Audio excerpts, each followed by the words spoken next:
Just one announcement before we get started. Andrew, you want to make an announcement? Yeah, just an announcement from the Northampton Tree Committee. April 30th, we're having a tree giveaway. These are very serious trees, retail value up to about $300. The details are on the link to the details is on the city website. There's about 120, 80 of them are spoken for, so you can still sign up and get yourself a really seriously good tree. That's it. I'm already on it. Yeah. I jumped on it. I thought they were going So Where are they being given away? they will be given away at Smithbrook. Oh, and there's a training session for how to plant a tree and stuff. All the details are on the website. And you get a ticket and you have to bring the ticket there. Good trees. Right. No, these are some 10-gallon containers. Ready. So I'd like to open up the hearing scheduled for 7 p.m. A continuation on a request for site plan approval for St. Elizabeth and Seton Church at 91 King Street. This is actually a joint hearing with the Northampton Planning Board and the Central Business Architectural Committee. Can we just go around and introduce ourselves so we all know? Barry Steves.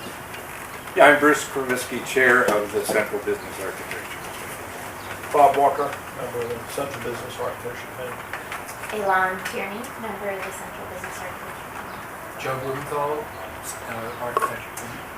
Catherine Baker, Planning Board. Stephen Gilson, Planning Board. Carolyn Slade, sorry. Randy Johnson, Planning Board. Devin Bruce, Planning Board. Mark Sullivan, Planning Board. And Andrew Weir, Planning Board. So what we have tonight, it's a joint hearing because there's two votes that are going to be needed, one from the Planning Board and one from the Central Business Architectural Committee. Bruce and I, the chair, spoke before the meeting. They are, if they can, they're going to try to vote tonight. Right. If we can, try to vote tonight, so if all things go well, we'll have both votes tonight. So in order to get started, the first thing is a presentation from the applicant. I'm not sure who's going to be doing the presentation. I'll start. Rick? Waiting for technical assistance. Are you going to do that? I can do either, Carolyn, if you, we have boards also.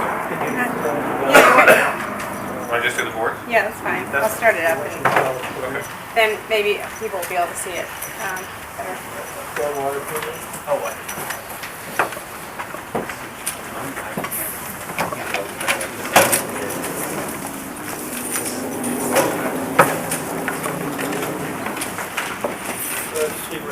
Yeah, let's wait for yeah, there's two things we need. Carol, there's two things we need clarification. Did the stormwater permit? It did. It did? Yep. Okay, so just so everybody knows, the planning board can't vote until there's a permit issued by the DPW, the stormwater permit. And that just came in today. So that will allow us to vote on this tonight if we resolve all the issues. And the other issue, Carolyn, is Mark was not here for the first meeting, so he can participate in the discussion but cannot vote. So in order for a member of the planning board to vote tonight, they have to have attended all of the meetings in terms of the last one. So there are 6 of us here tonight. This is a site plan, so it only requires a majority of the 6, so it requires 4 votes. Rick, whenever you're ready for it. Sorry, do you have a question?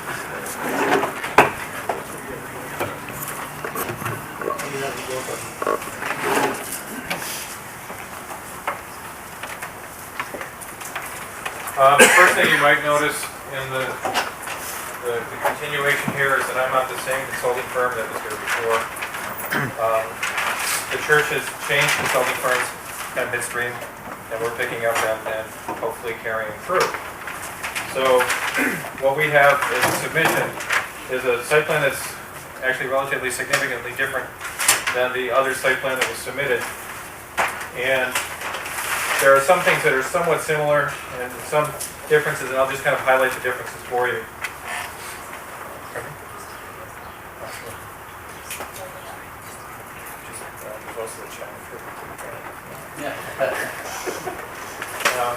The first thing that's a difference is that the parish hall right here used to go further toward the property line. redesign has brought that back significantly further to increase the green space between the back and the property line. We've also pulled parking away from King Street, in all cases to try to keep it in line with the front of the church, with the exception of turnaround through here, which I'll get to in a minute, for better aesthetics and more green space along King Street. We've increased the parking capacity by 18 spaces over the previous parking layout that was on the plan. And that really just comes from reorganization of the lot into a more efficient parking layout. We didn't increase the pavement size, we just did it more efficiently. We've also then relocated slightly and widened the driveways ever so slightly. As you might know now, this driveway comes out to the end and you go around this curve. We've straightened it out and realigned parking spaces on King Street ever so slightly so that people come out at a 90-degree angle and it's a lot safer than it was. We've added pedestrian circulation routes and ADA compliant access and a number of sidewalks getting from King Street to the different buildings. We have a new planting plan, new lighting plan, and updated stormwater management, including overflow design. As Steve said earlier, we now have a stormwater management permit.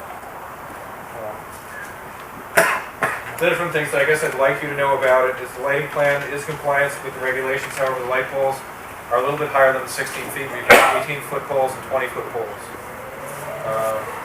That needs site plan approval. Also, there's a couple of minor changes from this week's stormwater permit that we've included, and I have a set here for Carolyn. None of those changes have any influence on the site plan itself. It's just some of the piping underneath and miscellaneous things with DPW. It says for you.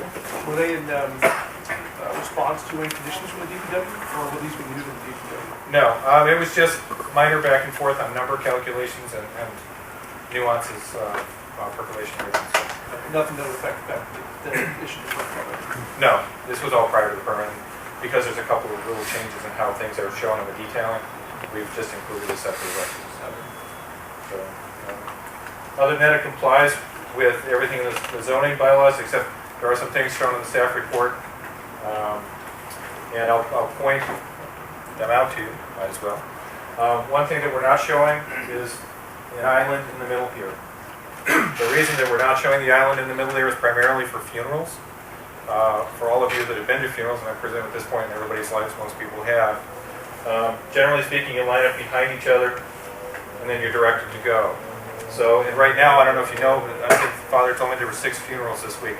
What they do now on funerals is they line up on King Street. And all the traffic on King Street is disrupted, and it's just difficult in general, both for the people that are grieving and the people that are driving on King Street. This new alignment allows everybody to flow in through here, come back down and around, versus with line up here and then come out, and the design is actually for funeral processions as well as weddings. So that's different. Then the other thing that's not shown on the plan, staff had asked for a bike path connection, and we're not showing bike path connection. Questions on the site? You're not showing it, but it does exist, is that what you're saying? No. The bike path is right here. Yeah. Staff had asked for a connection to the bike path from the property, and the church is not showing.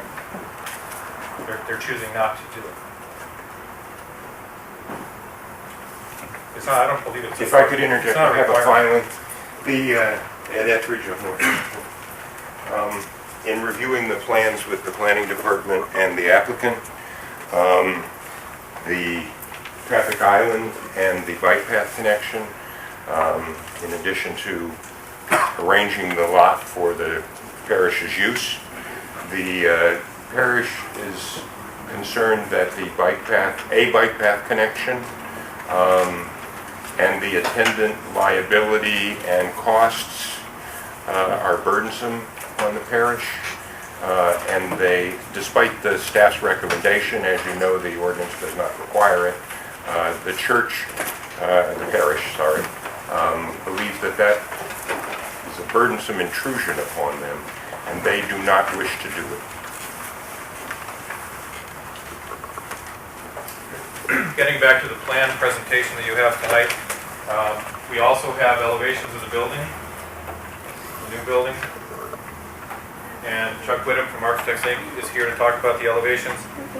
The thing is, there's in addition to the elevations, there's signs over the entry doors, and I have a copy of the plans that show the signs for Carolyn, and Chuck can speak to the elevations.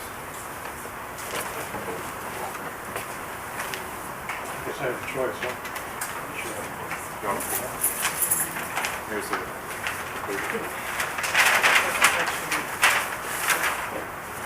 My name is Chuck Whittam. I'm with Architects Incorporated. We're located here in Northampton. What you see on the screen are the preliminary exterior elevations of the proposed Parish Center. And the upper elevation, the west elevation, is the King Street side. And just to run through the basics of the building that we're proposing, it's about 16,000 square feet. It's proposed to be done in 2 phases. Looking at the lower elevation, the back portion there would be the parish offices. That would be the second phase. The first phase would be from King Street back, including the social hall. The building is 1 story, slab on grade, handicap accessible. In the back here, that's where the commercial kitchen would go to service the social hall. And above that would be a second floor for mechanical equipment. The finishes on the exterior envelope, the red indicates brick, base brick, which would match the church brick. And there's also the lighter color, tan color is a synthetic stucco. Windows and storefront doors are storefront material, aluminum glass. And we have some preliminary signage that we're indicating. Again, this is on the King Street side. And the reading there is St. Elizabeth Ann Seton Parish Center. And on the parking lot side of the building, above the large windows, again, is St. Elizabeth Ann Seton Parish Center. And that signage falls within the zoning ordinance signage requirements. The materials that we're using, the social hall, the flat roof, it would be a rubber roof, you wouldn't see it from the street. On the King Street side, there's asphalt shingles, and roof and slope roofs. Gable porches over the main entries. That's pretty much the building. As I said, it's done in 2 phases. And depending on bids, that would depend on how soon the second phase was done and when the church made that decision. Sorry to put it back to the site plan too. I think the original site plan had the building in 2 phases and the parking in 2 phases. Is the parking lot still going to be done in 2 phases, or that 1 big phase? No, it's just 1 phase. 1 phase for the parking lot. That's correct. 2 phases for the building. That's correct. Carolyn, can you get back to the site plan? What's that? Can you get back to the site plan from where you are? No, I don't have a remote, but it's up there on the, there's it's on the slideshow, so you can just get back or forward. So that's basically the recap of the presentation. We feel it's much nicer than it was. We feel that it has very generous green space from King Street. It provides a really nice frontage for the church. The church becomes the most prominent thing on the site. There's a really nice double access for ADA compliance in the front, with some nice ceremonial steps as well. Nice wedding opportunities, a little plaza in front. There's good drop-off for funeral and wedding processions. The functionality of the site works really well, and we think it'll be a big improvement on King Street. So at this point, I'll open it up for questions. So either board, questions from either board about the presentation. Bruce? Yeah, disappointed that I'm not seeing in your elevations, anything that shows the existing church. Because to me, if we're treating this as a campus, and we're looking at it architecturally, we need to know what the context is. How does this new building relate architecturally to the historic church that's next to it? I think absent that kind of drawing, it makes it difficult to take a look at what's being proposed and really understand some of the design characteristics that have been incorporated to see whether they mimic, they complement, or whatever it would be. Absent the context, it makes it difficult, I would think, for me to review. I don't know about the other members of the Central Business Architecture Committee. I think we need a procedural answer about what we are able to review on this committee because of the split in the campus. Right. I believe what our document says is that we can accept a new building as long as the one being demolished, or as long as the one that's being proposed is of equal aesthetics, or something to that matter. But this new building is not within our district. So what is this committee looking at and voting on tonight? Yeah, I mean, it certainly it complicates the permit review for the Central Business Architecture Committee because typically with a removal of a building, you're just looking at one parcel and the evaluation of the impact of removal of a building on the character of downtown, not just the architectural integrity, but how it fits in with the character of the Central Business District as a vibrant pedestrian central point for the city. Given that it's like shifting a building around on a larger site, the building is being located outside of the central business boundary. So I would say that you don't have jurisdiction to evaluate the architectural features of the building because it's in the URC district. It's not in central business. So my staff report suggested that you look at it as sort of a campus and whether or not there's value added to creating a bigger function hall that would then be bringing more people to the site and how that impacts the vitality of the central business district versus just removing a building and not doing anything at all and sort of laying fallow. So it's a little bit, it's something you all certainly haven't dealt with before. So I guess one concern is that the phasing of this project, there's the parking and then the building is in two phases.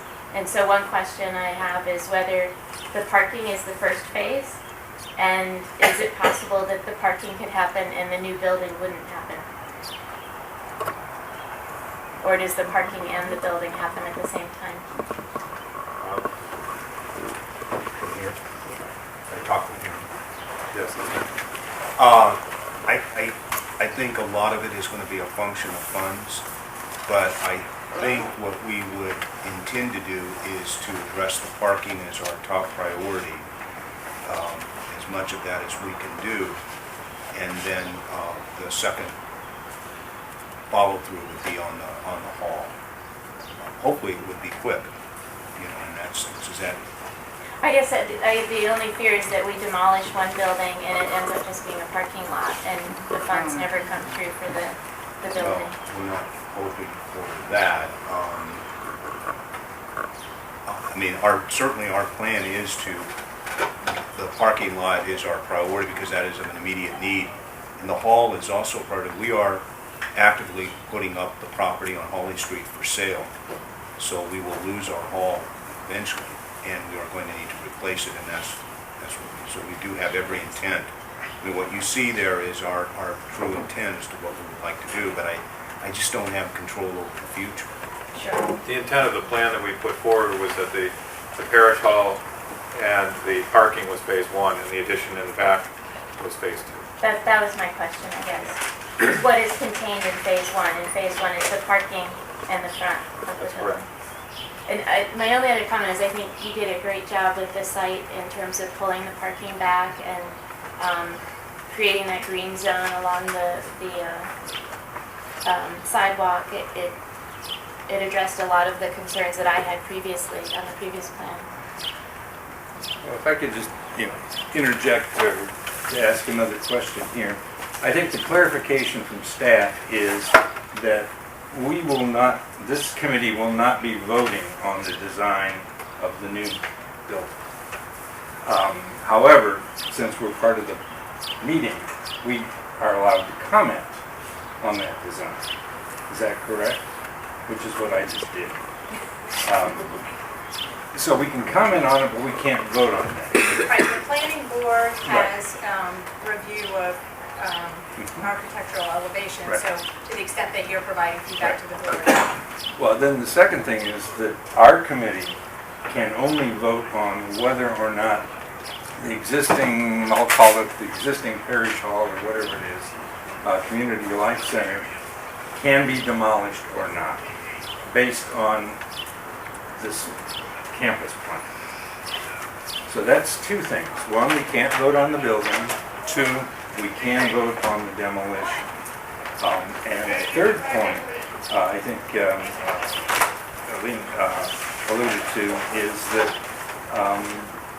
one of our concerns, one of my concerns, is that based on our guidelines that we follow, we can certainly permit the demolition of the building within our jurisdiction. It's when an appropriate new building has been designed to replace it.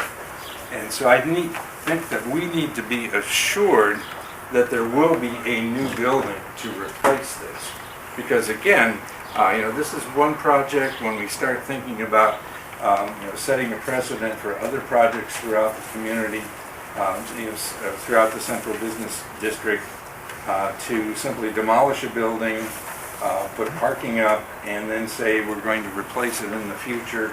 And this is something I would be very leery of. So I think that's going to be a question that I'm certainly going to raise. But anyway, I think we've clarified the fact that central business architecture will vote only on whether or not the building should be demolished. And we're not addressing the demolition of the rectory. That's already been dealt with by the historical commission. Now, is that question put to bed, or is that still open for discussion at this meeting? The demolition of the rectory. No, that one's not in your jurisdiction. No. Right. But is it within the jurisdiction of the overall approval process? No. No.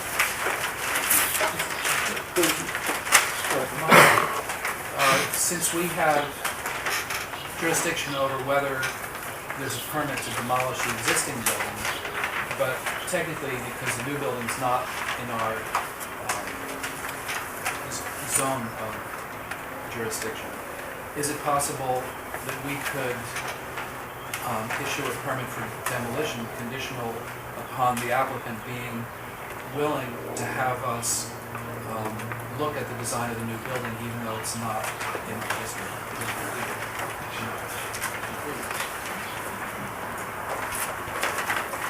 So that was a no. Okay.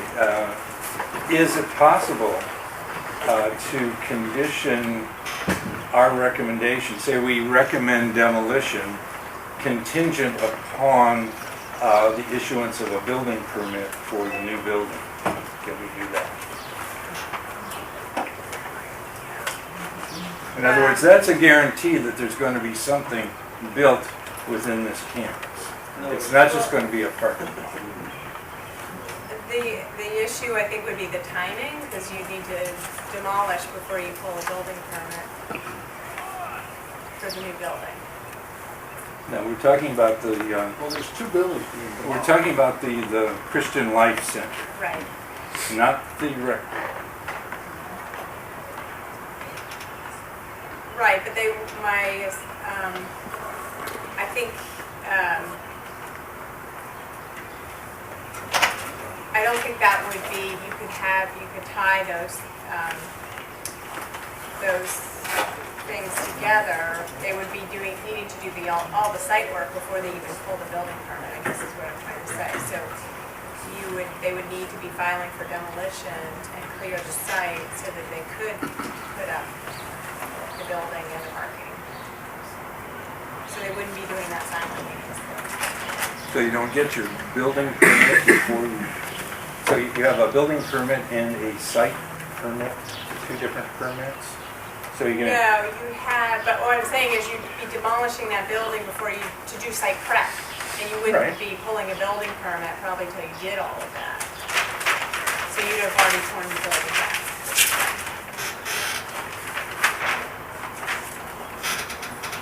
I'm unclear as to how one goes about getting a building permit here in Northampton, but it would seem to me that a major project like this, it would be one big permit for the whole shebang, so to speak. Is the granting of the site approval separate from the building process completely? The church would be allowed to build this parking lot and do the site work without any permitting for the parish center? No, well, the planning board's approving a site plan with everything shown on it. So, yes, you could scale back the building, but the presumption of the need for the parking and the 2 curb cuts is based on the use of that building. So there would be, they are tied together in that sense. But yes, you can tie some things to the exercise of the building permit, but it's not, typically, they're divided out, and Rick might be able to speak to this, but typically, in a big project, you're doing site demo work before you even come in for a building permit. So I'm just trying to move us on because I want to move past this issue. So your big concern is they can knock down the building without any guarantee that the level of the building will be built. That's correct. That's the concern. And That's one of the concerns. that's one of the concerns. But that's the only one that you guys have purview over tonight. So the other concerns you have are outside. You guys can't approve the design because it's not in the district. And so I'm trying to think of a way we can kind of resolve this because I don't think we've ever granted a site plan where we said you have to build everything, or is it implied by the site plan that if we approve it, you have to build it? We've approved site plans that sat fallow for years. They expire. No one ever builds on them. So I'm trying to figure out if there's any way that that's going to be possible, given that the way we have it. Yeah, it is an odd chicken and egg thing. I don't know. Yes, there have been site plans where people come back and they don't do as much as what was granted. So you granted a whole bunch of stuff, but you may only do a little bit. And that's allowed without coming back to the board.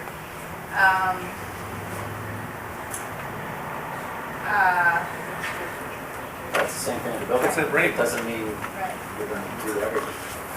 Are there 4 buildings being demolished like it says here on the existing buildings? 2 of them.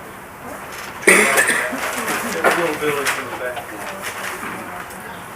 So, Frank? It seems to me the phasing, it's not a 2-phase project, it's a 3-phase project. Parking lot, 1 building, A, building B. So we should think of it as a 3-phase project. Well, I think if the applicant said their goal is to do the parking lot and the building, the first building at the same time. That is your goal? That's the goal, but as the father said, parking is paramount at the moment, as you all know. So I'm sure the very first thing they're going to do is parking. Well, what we have done in the past is discussed or had to approve phasing plans. And then we're going to start up again. So we've had approved phasing plans for projects. I think the last one, I'm trying to remember where we had to come in. We had to discuss that, for example, within 2 years of the parking lot being done, work has to begin on the building. We've done that in the past, or else they're going to lose their permit. But they would have to do that anyway. They have to start, if they don't start the building within 2 years, their permit, they have to reapply. I mean, the other thing is, if they, let's say that phase one, but what I thought I heard you say, Rick, was that phase one includes phase one of the building plus parking? Or is it just gonna be parking before building permit? No, it does, but you have to remember, this is the church, and it all comes from donations. And the goal is to have it all in the first phase, that's correct. However, Father, correct me if I'm wrong, but I'm sure that the very first thing they will do is the parking, to alleviate some of the issues that they're having at the moment, daily. So, One of the things I could see is, if, clearly the amount of parking shown is for the maximum build out.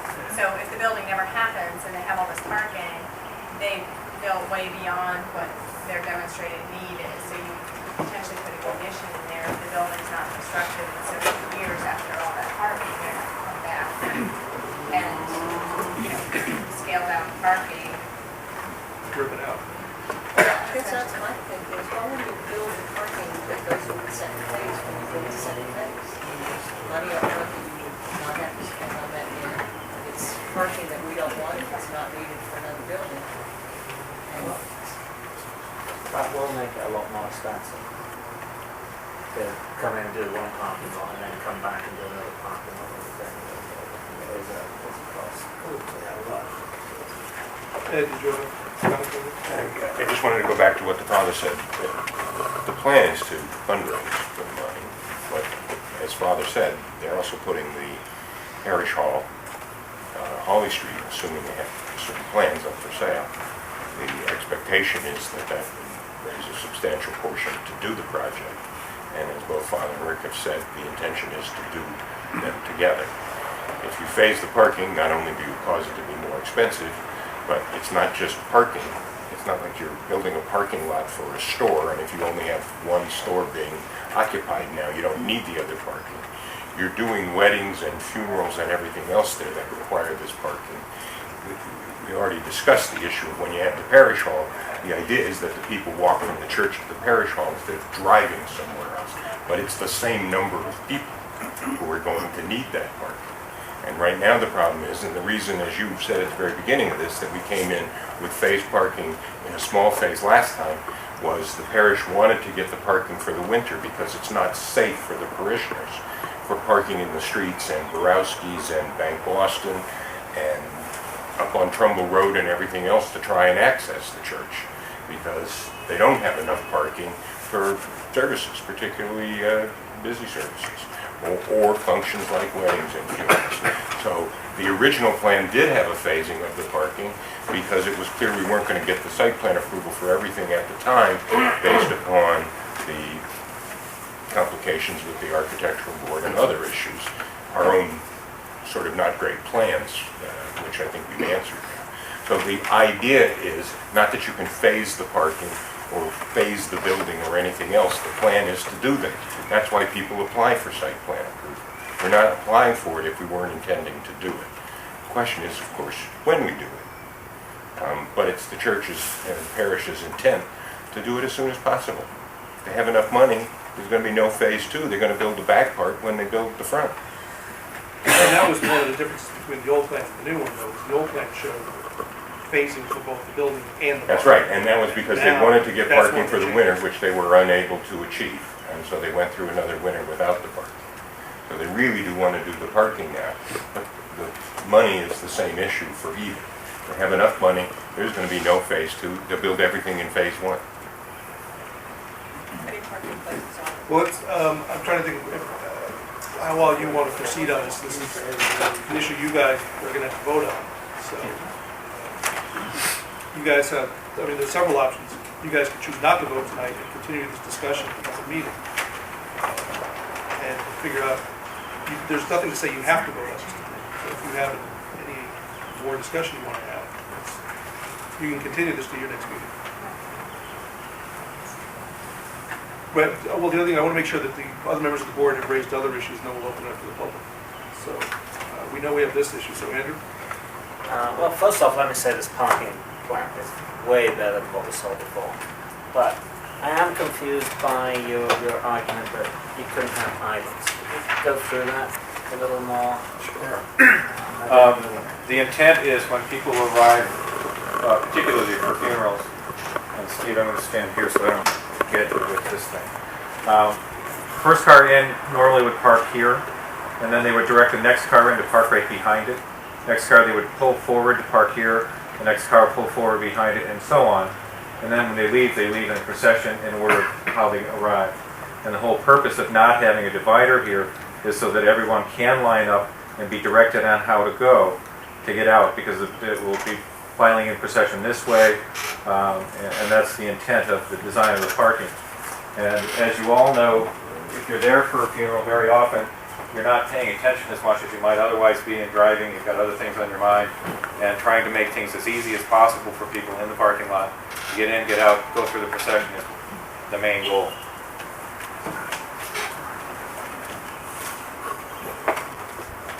I think, it is an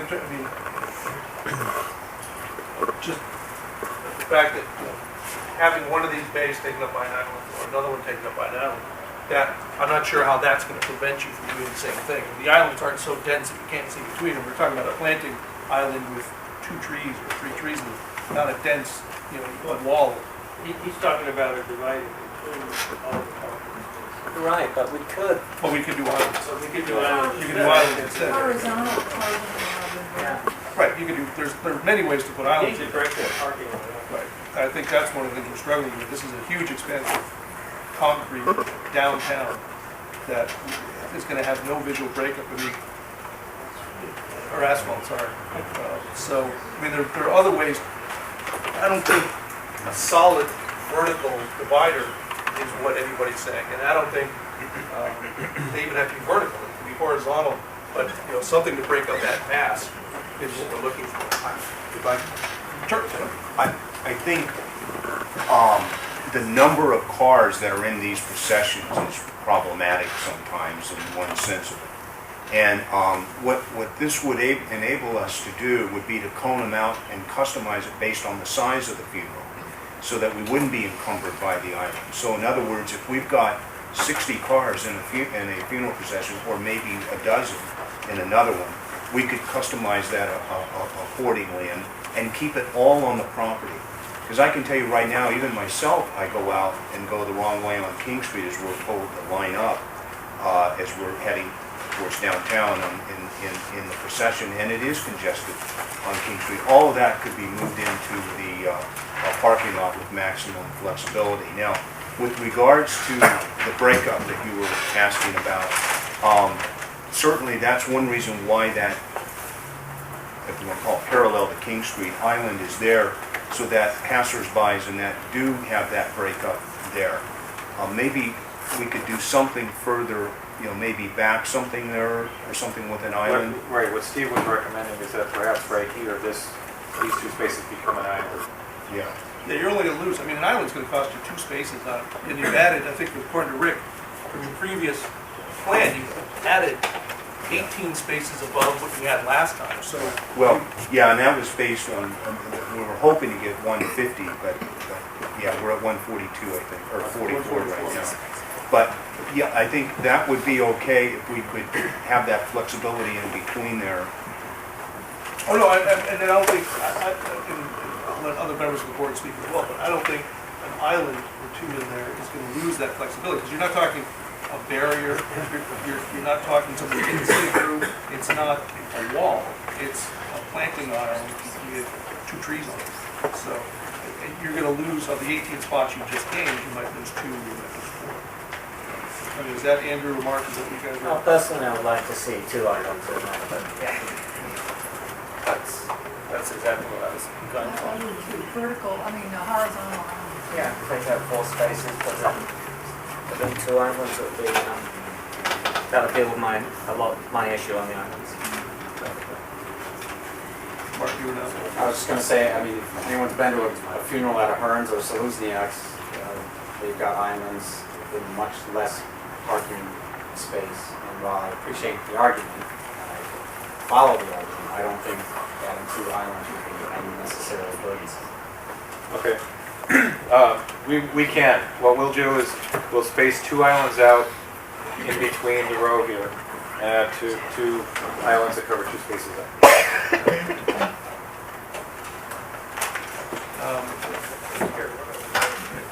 Joe? Is it possible, this is a question for Carolyn also, is it possible that the planning board could have a similar overview of the design of the building to what the architecture board has, or is that something that's like totally, that's There are no completely design foreign? guidelines for There's no urban design residency. I'm,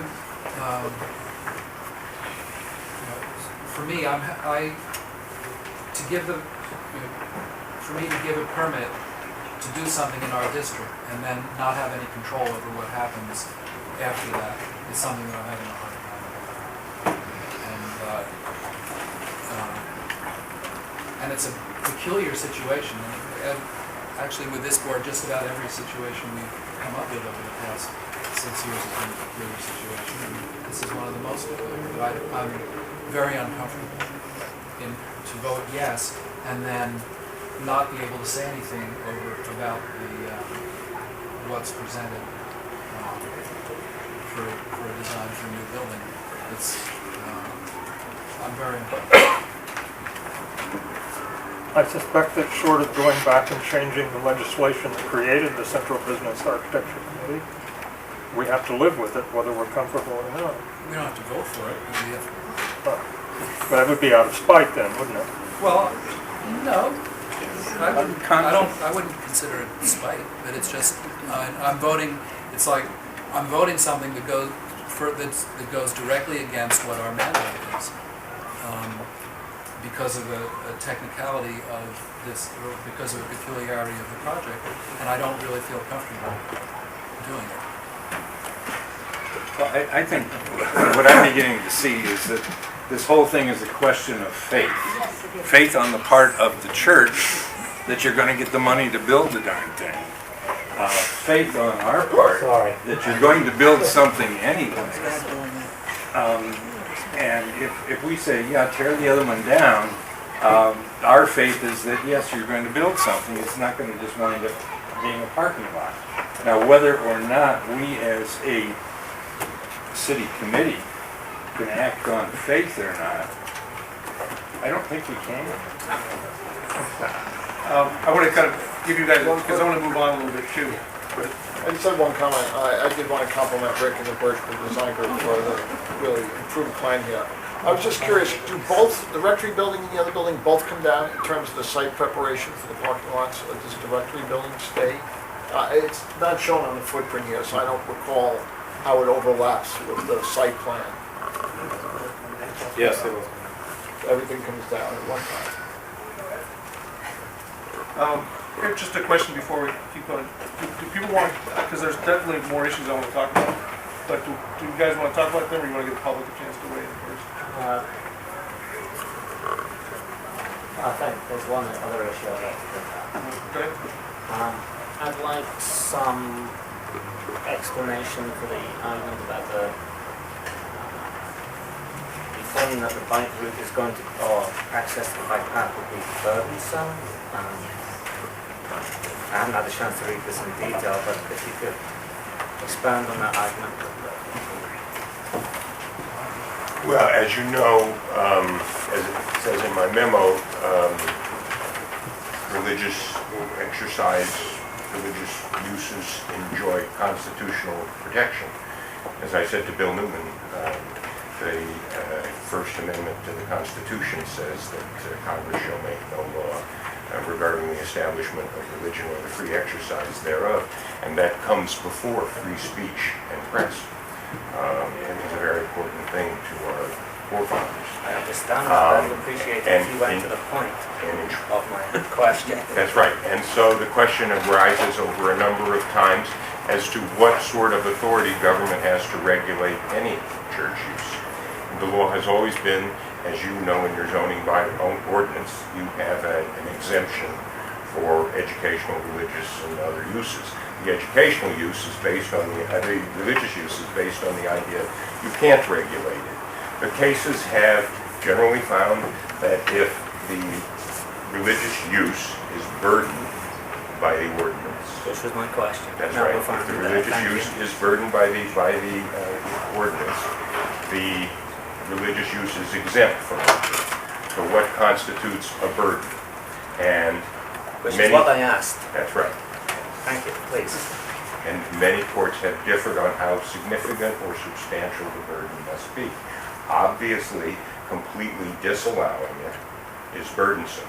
If the architectural board chose to not allow the removal of that so that they could build their parking and church lot, that was exactly the Mintz case that was decided in Springfield a few years ago. And the court found that that was burdensome.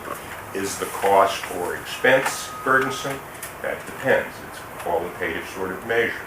Is the fact that you are making public access across your property and then bearing the liability and responsibility of not only maintaining such public access, but maintaining all of your property in a safe condition for the public to pass upon it, a problem. You might ask, well, what's the difference? You're maintaining it for your parishioners. Well, your parishioners generally don't sue their church. But the point is you've now made church property public property by requiring access to the public across that property. So far you've raised a number of questions. You haven't actually stated what Those are the burdens, the making the church property public property that all people can access, and the cost of maintaining it, and the possibility of bearing the burden of liability for that. That would have been 30 seconds. Right, and the thing I think that's important, though, and just to end up being a long part of the conversation tonight is why a bike path would be burdensome to a church and the practice of their religious beliefs, but it's not to every other business that we've asked to do the same thing, including most of the development in King Street, what was Spaghetti Freddy's, parking lot behind us, the rec department fields, the Cole Morgan Village and Hospital Hill. Every place we've asked, we've never actually had anybody say no. So that's why there's a lot of experience. I thought the issue was that the burden on the city was the 2 curb cuts. And I thought it was more or less a deal that the exposure, the potential liability of that second curb cut, we would agree to that burden if we got access to the bike path. And so I thought it was That's our decision, I think. Right. Our position on that is we have 2 existing curb cuts, and we're improving the curb cuts. It seems to me that the bike path connection would be for the convenience, could be for the convenience of the parishioners as well, both pedestrian and bike. And I don't see it as a huge public access from King Street. I just want to clarify, the point is you're not asking for the applicant to do public access. It is the separation of pedestrian and bicycles, providing a safe access for the users of the site. So the fact that and that's what as part of the site plan approval process and the criteria, that you create the separation, safe pedestrian separation from vehicles. And clearly they're consolidating their churches into one location and selling the Holly Street. There's a whole neighborhood on the other side of the bike path that will probably be coming over because the church on the other side of the bike path is closed. So there's access and safe access that can be separated, and it is connected to the 2 curb cuts that are widened. And yes, they're slightly moved, but they are widened, and there are 2 of them. So, but again, I just want to, the condition or the requirement wouldn't be that it's for public access. It's really just for their use.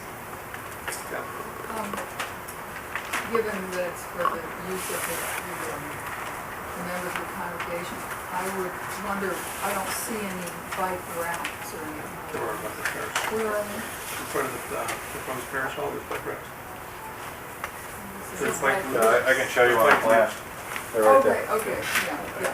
Okay, well, then I was thinking that if there is no sort of created access from the bike path, people are probably gonna just drag their bikes across from the bike path, across that, whatever that is, lawn. So it can't happen anyway, if people are using bikes. So it probably makes more sense to create something that's Okay, so we got the bike path to talk about. Anything else before we ask the public? Great. Street trees? Well, has a feeling there aren't enough trees. So the King Street, it's one tree every 30 feet. And that's another thing, the planting plan on sheet 1, 1, 2, 3, I think there are 4 at the front of the building, or the front of the site. And it's, I don't know what the full dimension of the front curve, the dimension of the curve. Well, clearly there's not a tree every 30 feet. I'll grant you that easily. Yes. It's the thought of the church that the church needs to stay open for view, and they've chosen to not put the trees there on purpose.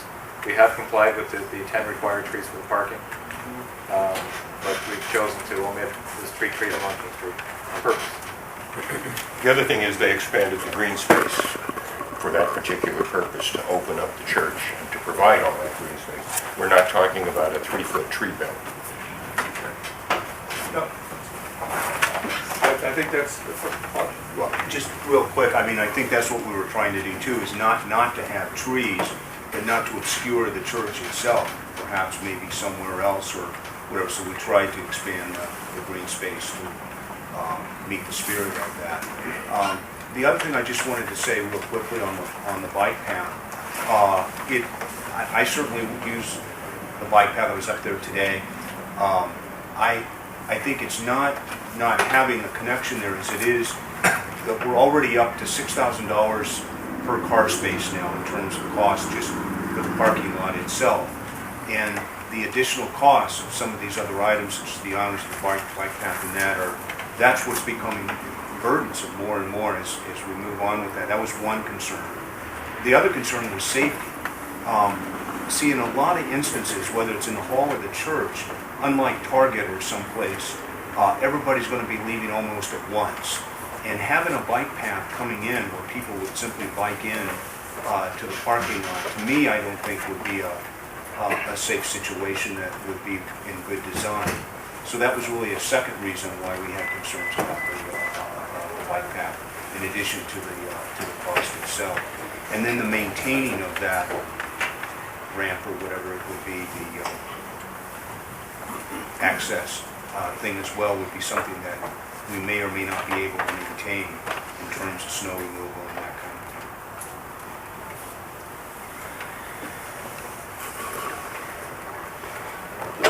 There are a couple other things, or Mark, did you have one? Just to follow up on that comment, I would think bike path access would be specifically for safety, so that people on bikes wouldn't be coming out onto King Street, out through the curb cuts, following traffic, they'd be going away from traffic to the bike path. And if there was access and maybe a bike rack up at the top end of the parking lot, so that we're trying to keep vehicles and bikes away from each other. And if there wasn't access, we'd all be promoting that. So. Also, it's another potential way for pedestrians to come into the site Right. without having to be, Right. they're having to cross the 2 curb cuts. If there's a massive traffic leaving by the 2 curb cuts, but there's a way to walk out across the bike path. It's a safer way to leave the site than to potentially have to cross. We've spent a fair amount of time looking at development of King Street, trying to get somebody on foot or on a bike from the bike path or from the sidewalk to the building, unencumbered with vehicular traffic, and I don't see this as being difficult.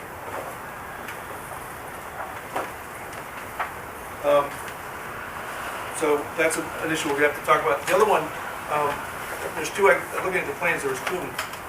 One, I'm not sure in terms of snow removal, where are you going to do snow storage on the site? If you're going to have to clear the parking lot, you don't have a lot of space to push the snow. Well, we pushed everything to the back of the site to leave that beautiful big green space up front. Yeah. So you're going to have to put the snow somewhere. You're either going to lose a lot of parking spots, or you're going to have to truck it off. You don't have a lot of space. We understand that. So are you, that's, okay. Well, Steve, on that point, they need as many parking spaces in the winter for the parishioners as they do. That's what I mean. And So we have to get rid of the snow regardless. so, I'm not sure he was getting about the Green Street. well, you can't plow it to the front. I mean, you can't plow it here. No, I was kidding about the green space. Yeah, so I was assuming he was kidding about the green space. The other one that it took me a while to find was the dumpster. I'm a little concerned, curious why the dumpster is as far away from the hall as it could possibly be on the site. So, yeah, that's the only thing I can think of is you don't want to put a bike path there, so you put a dumpster. Well, to be very honest with you, the obvious locations for a dumpster, given the fact that dumpster trucks come in and front load, would be either over here, That's what I was looking for. but that's right next to the father's window. No, well, let me just explain. That back wall, the whole area, which is another area where we wanted to put trees, by the way, is going to be looking out. That whole area is going to be the windows to the offices. If we were in each one of these windows being a different office, say, that's what's going to be looking out back, so we can't put the dumpster there. The smell was Somebody. So the next obvious location is to have the dumpster truck come straight forward, grab it, and leave. It was not meant to blind. What made it hard for me to find was, yeah, it's about as far away from, if you have a banquet for 150 people, that's where you're gonna have to take everything. Well, case in point though, I do the same thing with my building down across the street. We've all combined in all our dumpsters, we all team together with Borowski and we all share the dumpster. And so we truck it across, we're about 115 feet minimum to the dumpster. Can I ask if this isn't in my district, but the bike path, is there any reason why the bike path couldn't connect where the sidewalk is heading? I guess to the north of the page, rather than over by the dumpster? Is it physically not possible? I understand the birding question, but is it physically, topographically not possible? Actually, at that particular point, it's topographically more difficult. That's correct. There's a steep embankment off the edge of that. You can see the guardrail along the back. There's a steep drop off on the other side of the guardrail, which is why the guardrail is there.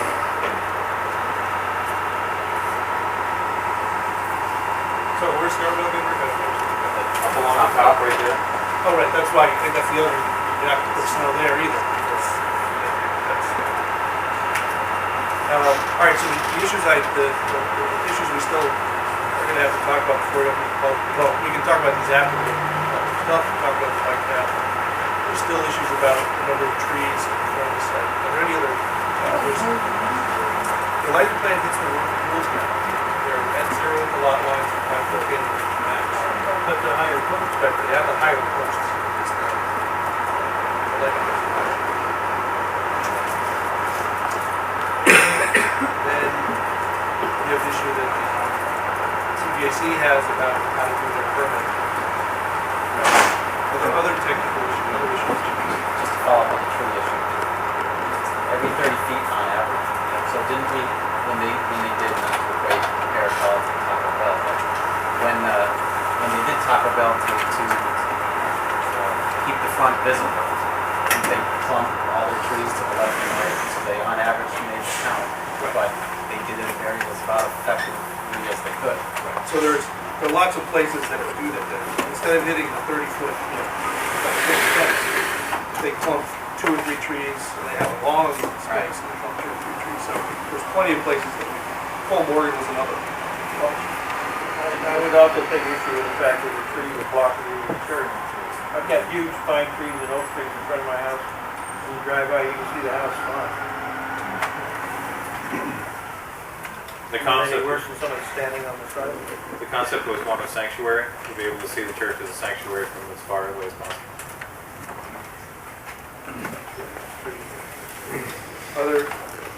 Other issues? Just want to give the public a chance to wait. Bruce? Yeah, I just question whether our committee is really ready to make a vote as to whether or not the Christian Life Center should be demolished or not, or whether we should continue our deliberations until the site plan issues are resolved. It's up to you. You can stay for the rest of this meeting if you'd like to hear us discuss them. We may resolve them tonight. I don't think we don't have to wait for them if we decide to vote tonight. So we could end up voting tonight even if you all do not. So, Okay, and What about the public hearing process? what's I'm saying, that's what I want to say. If you want to stay through our process, stay through our hearing, so you hear what the public has to say. and technically, you can't really approve the site plan unless we say you can demolish that building. No, we can approve the site plan. Okay. Our vote is not tied here. It's not like the DPW. We can't vote unless the DPW clears it. They can't destroy, they can't demolish the building until you've approved it. But your approval is different than ours and separate. So So if you voted against demolition, but they had a site plan, they still need to comply with all the permits. So they may have a valid site plan, but not a valid approval from the CDC. So I would say if you choose not to vote tonight, if you'd like to hear what the public has to say, I'd say, let's stick around. We may or may not vote on it. Is there a chance that the four of us, maybe we could listen to public testimony and the four of us could go somewhere and talk for 20 minutes and about how, well, it has to be a public hearing. I don't think we can do that. This is a Well, public. you could you could convene, it would be awkward because people would want to hear both deliberations, but the hearing room is available if you wanted to reconvene there, hear the public comment. So, and we're sort of in a catch-22. Right, yeah. I feel like we have to do our job and we can't do our jobs at the same time because of the peculiarities of this case. And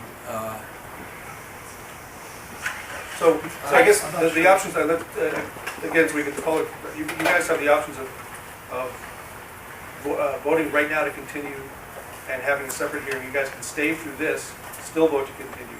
You guys could stay through this, wait for us to vote, and then continue your meeting in another room, and the public could come along with you. Or you could schedule the meeting for a later I time. think somebody from the public has an answer to my dilemma. Well, I think that's what I'm saying, if you guys want. I think we need to listen. Yeah, well, we'll listen to the public, and then you guys can decide after that what you want to do. So, you're gonna get your chance to work. So, for public comment, I know there's a lot of people, I'm not sure if everybody's here for this one hearing, but the only thing I'd say is if there's a lot of people, try to keep it below 3 minutes.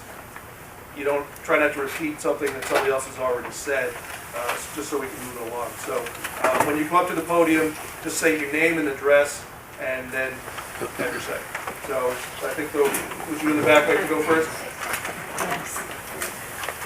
My name is Sarah Bullitt. My address is Stoddard Street here in Northampton. I was very touched what this gentleman said about, I think it comes down to faith, because I really think this is what we're all facing here tonight. This is such a complex situation from certainly your points of view, but for myself as a parishioner, and I said this, it seems like a whole year ago, all we want is a church. I ask you that we just have faith in one another, that it's our goodwill and your goodwill. We're trying to make it as attractive, as convenient, as whatever, so that the town enjoys it. But it's really, we've been waiting for this for months. I mean, months. We've got lots of parishioners in wheelchairs. We've got lots of people who are disabled. We haven't even been able to park this winter. And we just want this property. I mean, and every time we come in here, it seems like you want one more tree, you want one more this. You're adding thousands and thousands and thousands of more dollars. I have to say that as a parishioner. I mean, every time you ask for one more thing, it's like, oh. So please, if you have in your heart some sort of trust and faith, we all live in this town. We're not trying to do anything but make a lovely place for some of us who want to go to church. That's all. I really don't think it needs to be this complicated. So please, we need to have faith in you. You need to have faith in us. It's not that complicated. Good evening. My name's Steve Cerisi. I live on 43 Whittier Street in Florence. My wife and my children and I represent one of 2,100 families that are a member of St. Elizabeth and Seton Parish. So two of the points I want to make is, one, we are not aliens coming in to invade King Street or anything like this. We are the community. We are part of Northampton. And we realize the important role that both these boards are trying to play for Northampton. And we appreciate it. But we also do need a place of worship. We were 5 parishes in Northampton. I'm sure you're familiar with this. They consolidated down to 1 parish with 3 worship sites. And, you know, a lot of people are hurting. It's people who had their churches closed, St. John Cantius, St. Mary's, and so forth. And we've been fortunate enough, we've been blessed enough to have Father John and Father Sean and a nice parish council involved in these plans. And we, you know, it's not just our church. We're part of the community too. So we want to see it nice. And, you know, I've worshipped, I've danced, I've sang in the Christian Life Center. I know what that building's like. I wasn't happy when it was closed, but we know it's got to go. And I'm there on Sunday mornings when church lets out. And if you've been to Fenway Park when the game lets out, it's like a little Fenway Park like that. And I'm pretty convinced if you do have bike access there, somebody's going to get killed. I have 3 sons. They ride their bikes right into the parking lot when Mass lets out. It's not going to be safe. And there's access to the bike paths on either side, not very far away. So I hope you vote tonight, and I hope you vote quickly because we've been waiting like a year. And the church really has its hands tied. We can't sell the property on Hawley Street until we know that we can build here. And we really need your blessing for that. So just realize that we are not aliens. This is a big part of Northampton. Thank you.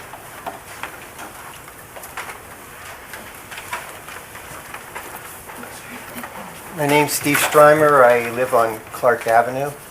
I'm an Underground Railroad and abolitionist historian in Northampton and Florence. And a week and a half ago, I discovered that the rectory was possibly the most important Underground Railroad house in Northampton. Sadly, I didn't follow up on the Form B for this property, which doesn't list any of the Underground Railroad connection. The Historical Commission was not aware of these connections when they issued the demolition delay. Since time is short before the demolition delay runs out, I want to first express my gratitude to the parish on calling me back and having a thorough discussion with me yesterday about the plans. I really appreciated it, and I hope, and because time is short, and I don't know when people from the parish can be convened in such a forum again, I feel like I need to speak. Erastus Hopkins was one of the founders of the Free Soil Party. He was also the president of the Connecticut River Railroad and was for 10 years a state representative from Northampton. He overthrew the Whigs, the Whig-dominated politics in 1848, and actually became the Free Soil candidate from Northampton. He raised the money to build the state hospital here in Northampton. He's clearly one of its top leading citizens. That we now have his house about to fall is very sad to me personally. It's one of the few places where we actually have a letter written by Erastus Hopkins forwarding fugitive slaves to Vermont. We don't have that at the Ross homestead, which is now on the National Register. We don't have anything like that at the Dorsey Jones house. It would be terribly sad. I commit, and I really have no intention of embarrassing or putting the diocese in a tough place. I know it does. But I'm sworn as a member of the David Ruggles Center to try and protect these kind of properties. If we lose it, it will never be back. And I appreciate the moment, and I have some info packets if anybody wants them afterward. Thank you very much.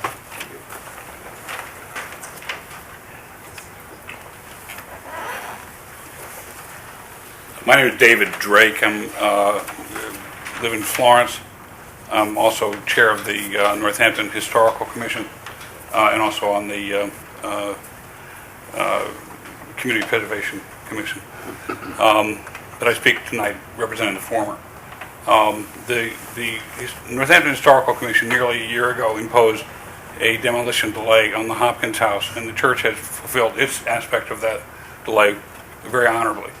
And so I speak following Steve Strymer, not to speak in opposition to the plan here, because the Historical Commission does not have an opposition to the construction of the parish hall.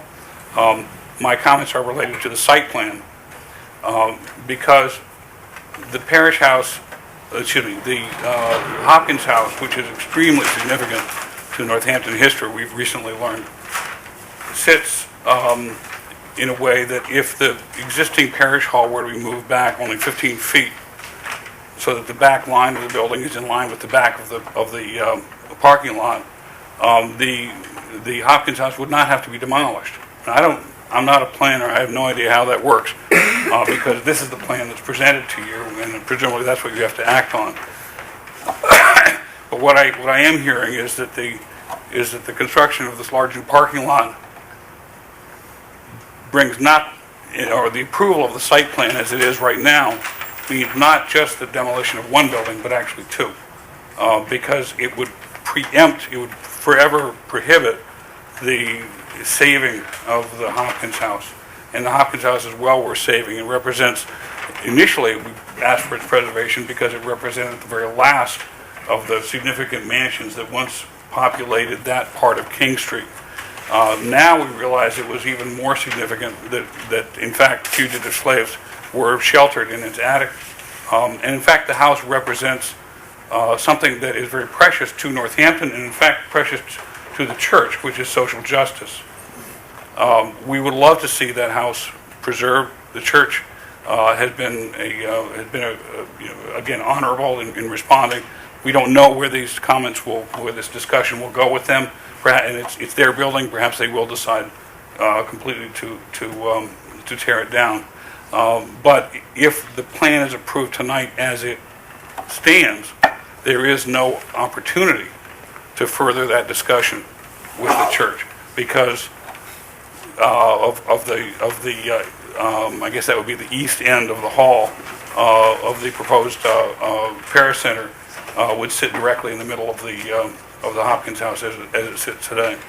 So I don't know where that stands, but I guess if there could be on the planning board part some sense that there could be an option of considering the movement of that building of the parish hall slightly to the east, so that if I'm reading that correctly, a slight back towards the bike path, so that the option for preservation could at least still glimmer a little bit. We would deeply appreciate that. We say this with great respect and great deference to the church, and with no opposition to the overall plan. Thank you. Can I just ask a question for clarification? Sorry? A question, clarification. You talked about the Hopkins house, but it's nothing's labeled as such on my plan. Which building is that? That was the name it was known by during the 19th century. It was built by What's it John. called on my plan? I don't know your plan, but It's the rectory? Yes. Okay, great. So by eliminating this, that's fine. That's all there is. This will be short and simple. Too bad in 1925 when my father built his garage, there were no zoning laws. There were all these papers. Because it had a lucrative business. Things have gotten out of hand. This nitpicking, it's been 2 years now. Let's get on with it. Come on. We're a parish that's growing. We're on fire. Hey, come on. We don't get it going. We don't, it's, here's a man that's trying hard and it's blossomed. The parish has blossomed. It's a credit to the city. And it's a credit to you people. Get this thing moving. It's been long enough. What's your name, man? Teresa Charlebois. My father opened the auto infirmary, taught Amelia Earhart how to drive a car and how to fix on. Yes, she did. He did. Put 2 people through college. Didn't need zoning laws. Well, let's get this thing going now, huh? Come on. Enough is enough. 33 Walnut Street. Is anybody else from the public? I know it seems like a long process, but I think it is a complicated process. But in fairness, we last saw these plans in September So it's not, I don't think the planning board has been delaying this or asking for delays. This is, you know, it's a complicated process, and I think the designs that have come through in the last, this iteration of the designs from Parish Design are a major improvement over what we saw back in, I think it was September or August of last year. So we didn't need to design it. We weren't responsible for the initial design. Exactly. All right, so public comment session is still open. So, Bruce, we're going to... sorry, get to you.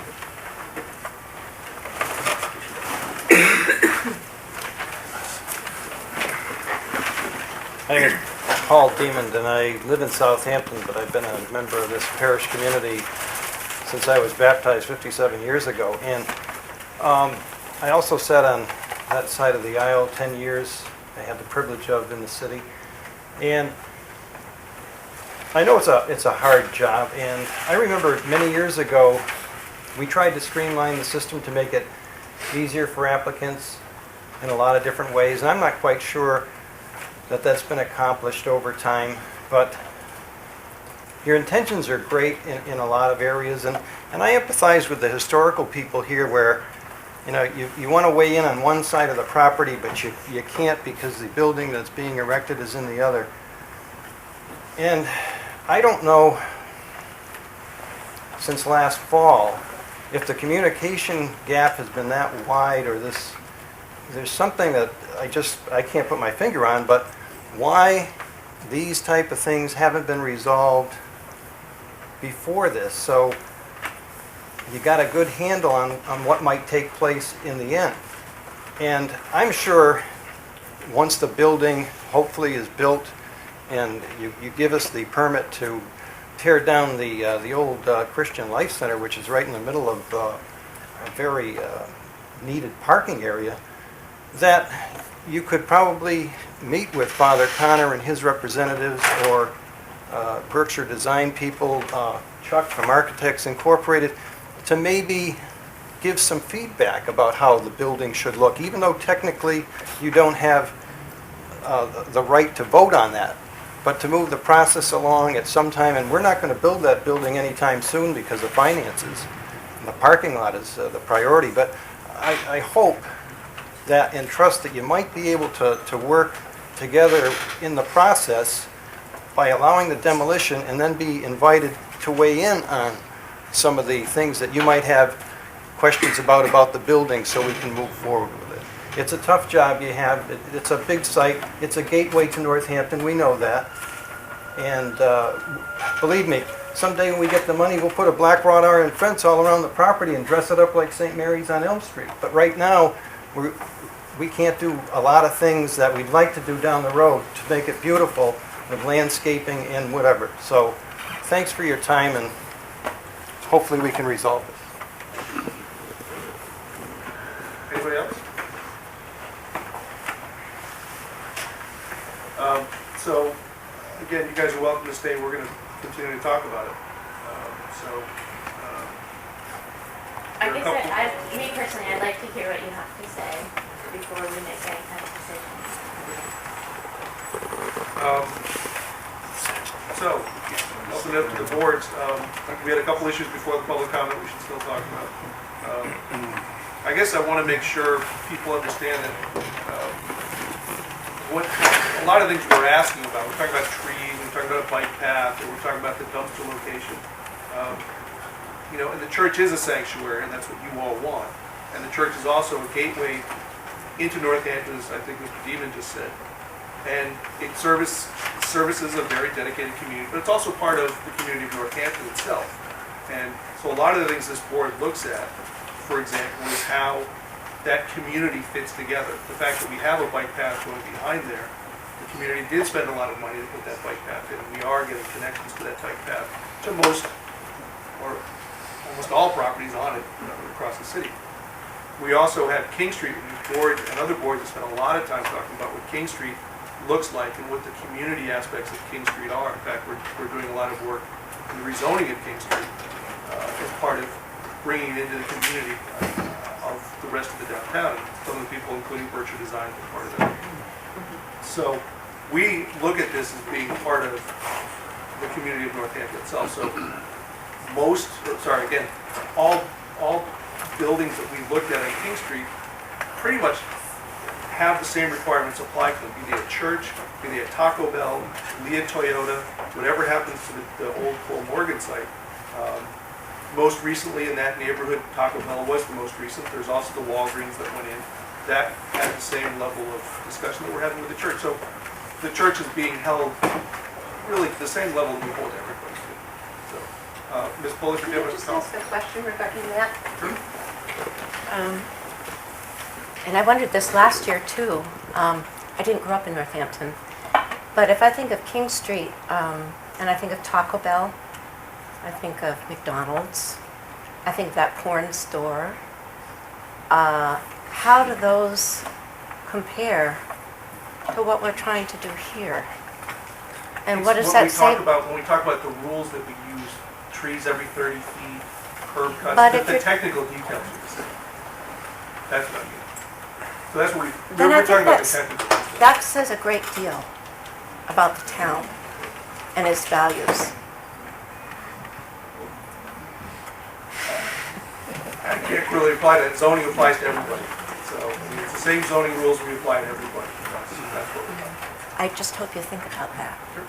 Yeah. Is the information that we got about the historic nature of the rectory something that needs to be re-examined, or does it come within some historical regulatory issue? Because it seems like it's new information that we've been made. I might defer to Carolyn and West, but we don't, the planning board itself doesn't vote on that.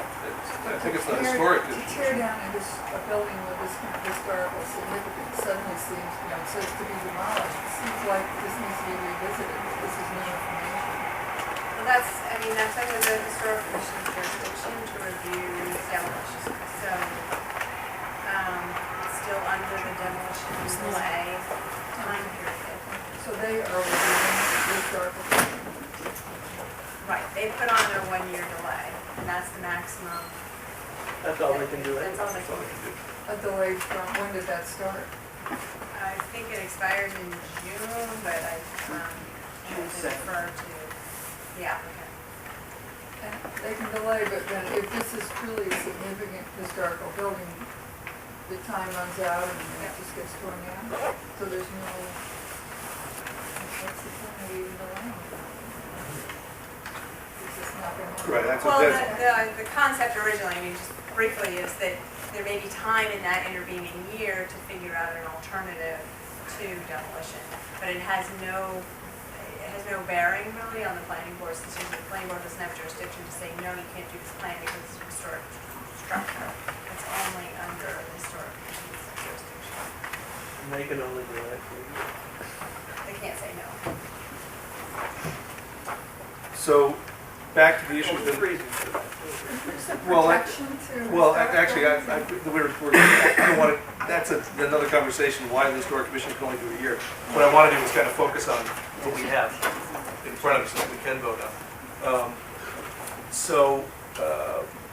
The open issues I had, again, the trees, the light poles, which we haven't talked about, the height of those, the still the bike path. I'm looking through my notes. I think those were it. Is that what everybody have? Bike path, light poles, plantings, and trees. We're gonna snow on the road. Well, I think we've heard that there's a guardrail along the back, so we can't push the snow off the back. This area, you can't push snow in front, so there's really very little space. There's this little area here, but that's not going to be, I'm not sure if they can push snow there. But you all could, you make a condition that's not, there's no snow storage in the front of the property, and then leave the rest of it up to them, how they store it temporarily till they need to, take it outside. Okay, so we'll have that condition. And then I think, should we talk briefly about the light poles? Or Rick, did you have- Sure. I'm actually gonna talk about the light features. Okay. Is there, I think you said they're 18 and 22 feet as opposed to 16? Yes, no, 18 and 20 feet. 18 and 20. The regulations say 16 feet. In order to light this, the larger parking lot, in essence, is where we're violating it. And what we've found is that if we go to 2 feet higher, and it's still in compliance with the waiver by you, we still meet all the criteria in the Northampton guidelines for lighting, and we eliminate any poles in the middle of the lot, which are subject to being hit by parishioners. With all due respect, many of the parishioners are older, and by eliminating one more thing in the middle of the parking lot to hit, we think it's much safer. So by a very little increase in the height of the pole, and yet still getting to zero with the property line, we're able to accomplish all of the above. Where are the 20s? I see the 18s. On the right-hand side, That's an 18, that's an 18. I can't find the 20. SL2s. No. SL2s on the right side here. the two on the right-hand side, That's not down below, Steve, on the right, right on there. Down here? in the green area on the right. Yeah, one there and one up above. Oh, okay. So, Mike, they need a waiver? Yeah, you should do that as part of site plan. And I think it's, you said 5-foot candles max, and it's still 0 at the lot lines? Correct. Would you putting the, you know, we're talking about putting the 2 islands in there, is that gonna change anything? Is that, would you allow you to use the shorter poles if they're gonna be an island? No, and that's not to get the same coverage. We'd end up putting a lot more poles in. You said you put more poles in. Right. So the islands aren't gonna buy that. No. Great. Go. The 16-foot limit is in there for a reason. Yeah, I can't think of where it comes up almost in every plan. It's how we're gonna do that. So, And I would say, I think the light levels are probably more important, especially given the location of this. That makes the bulb visible for a much larger area. But, you know, we used to have a 25-foot standard, so it's. I mean, what did Cole Morgan do? Because that's, I use that as like the brightest thing. Are those 16s? Well,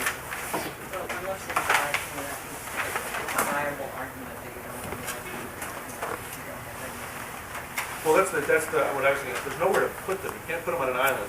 You can have a pole in the middle of it. There are 2 of them, that's right, there's only those 2. 2 20s and 2 18s. Sorry, that's not right. Am I looking at the wrong sheet? Sorry. Because your SL4s are all up and down a big parking lot, they're also, according to this anyway, they're 20 feet. 1, 2, and 4.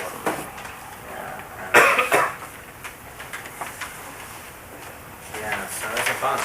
Rick, do you have a light? I have, the lighting sheet is at the back. No, I know we have that. No, Rick has one. Hang on. Sorry.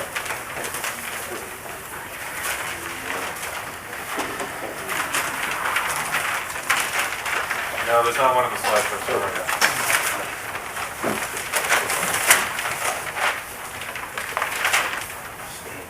Is there no lighting? There is a lighting sheet there. Number SL1. SL1, SL2, SL4.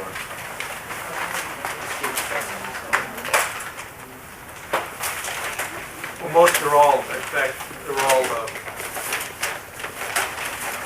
7, 15, 18 of them are either 20 or 18 feet. So they're all 20 or 18 feet. The other thing, pole heights are allowed to be taller in industrial districts, and we're working on that. So we're talking about 10 left. Rick, can you just show me where the SL, where the ones are? I see the 2 are on the right side, 4 are up in the middle. 3's the one from here.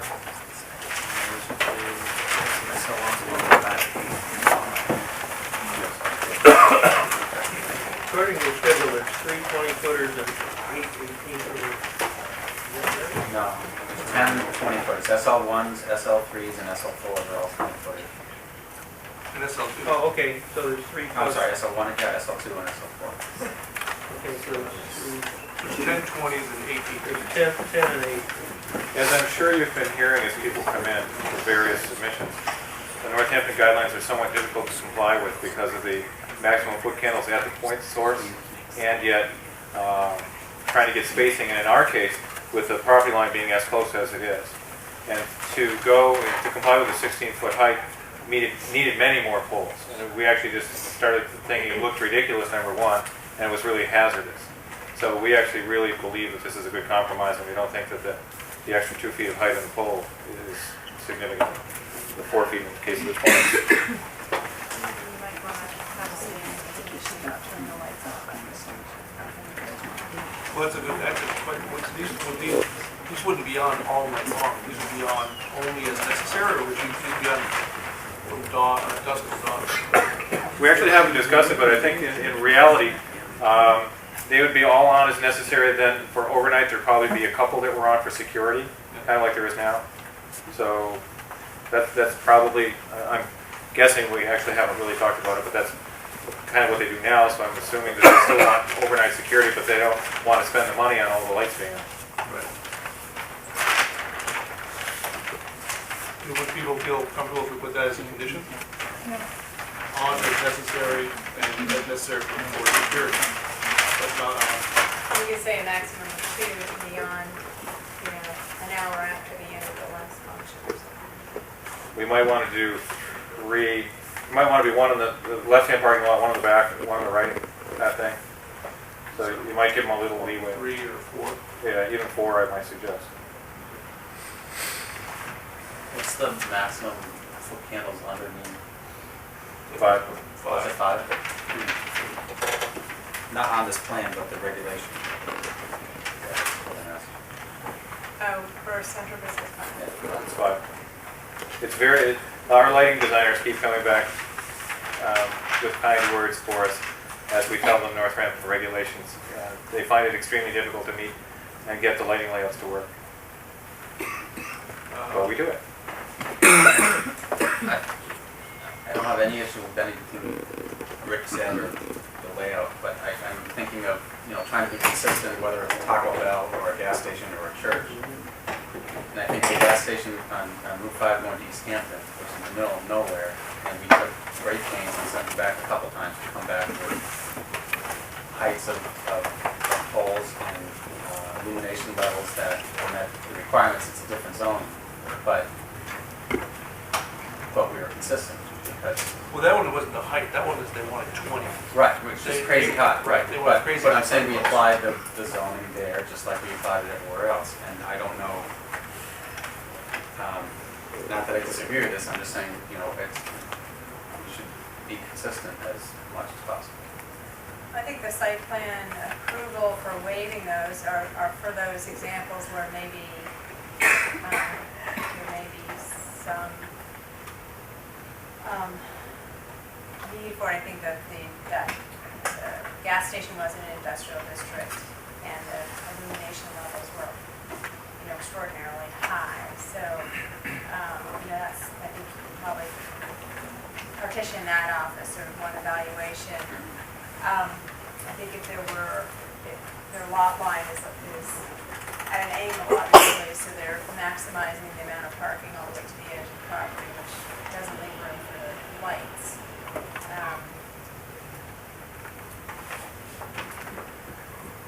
So you can sort of look at it in that respect. But I don't think I think the idea is that you evaluate each one on its basis. Yeah, I think of the times where we've probably spent more time talking about spillover. Right. I remember Smith College when they were doing the lights on the athletic field, and we made them come back because they weren't hitting 0 at the lot lines. There's no butters here who are upset about this. There are. But the other side, the other thing is the building is sort of blocking the pole lights on the neighborhood side, and the rest of it is the commercial side. So it's not, maybe, so there is a little bit of that buffer just between this.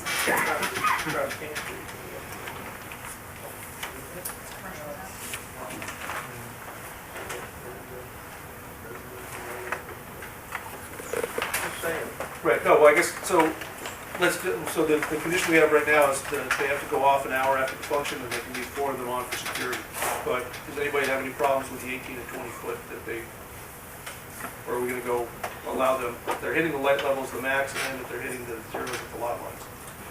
Which, Okay. Yeah, I think that's an argument for one. All right, so, just 2 issues, I think, to go. Can I interrupt for 1 second? I don't know if you actually closed the public hearing earlier. I didn't hear you. We did not close the public Right, hearing. so could I make a comment just before you go on to the next topic? Because it was relating to something that, a little discussion that happened before. I'm Barbara Blumenthal. I live on Chapel Street in Northampton, and I'm a member of the Historical Commission. And when, I think it was Carolyn and you and Ms. Baker were having a discussion about the fact that this current site plan required the demolition of the rectory as well as the Christian Life Center, and the rectory was, about 10 months ago, voted as preferably preserved by the Historical Commission. And for one thing, I was really surprised at what seemed to be the fact that certain members of the planning board didn't realize that this building had been voted that way. I may have misunderstood something about the discussion. But one of the roles of the Historical Commission is to advise other parts of the city, other commissions, about, part of our charge is to try and both, not publicize, but to make people aware of the historical assets of the city and to try and protect them when we can. And as I said, we did vote that the rectory building to be historically significant 10 months ago, before we even had this additional information about its significance in the Underground Railroad that Steve Strymer brought up tonight. And we felt that, even though we realize when the year is out on the demolition, and it's actually technically called demolition review, because we don't want people to think of it as just a delay that we're trying to impede the progress. But we really deliberate very carefully and don't vote to declare something significantly preserved lightly. We wanted to make sure that the planning board was aware of this situation and the status of that building. I might suggest that, knowing that, I don't know whether it's in the purview of the planning board to recommend that the church re-look at this issue of whether or not they couldn't find it in their hearts, or wherever that would be, their hearts and their minds, to try and incorporate that building by changing the design or moving back their proposed parish center so that they could help to preserve a part of history while their congregation is moving ahead and looking to the future. So, thank you.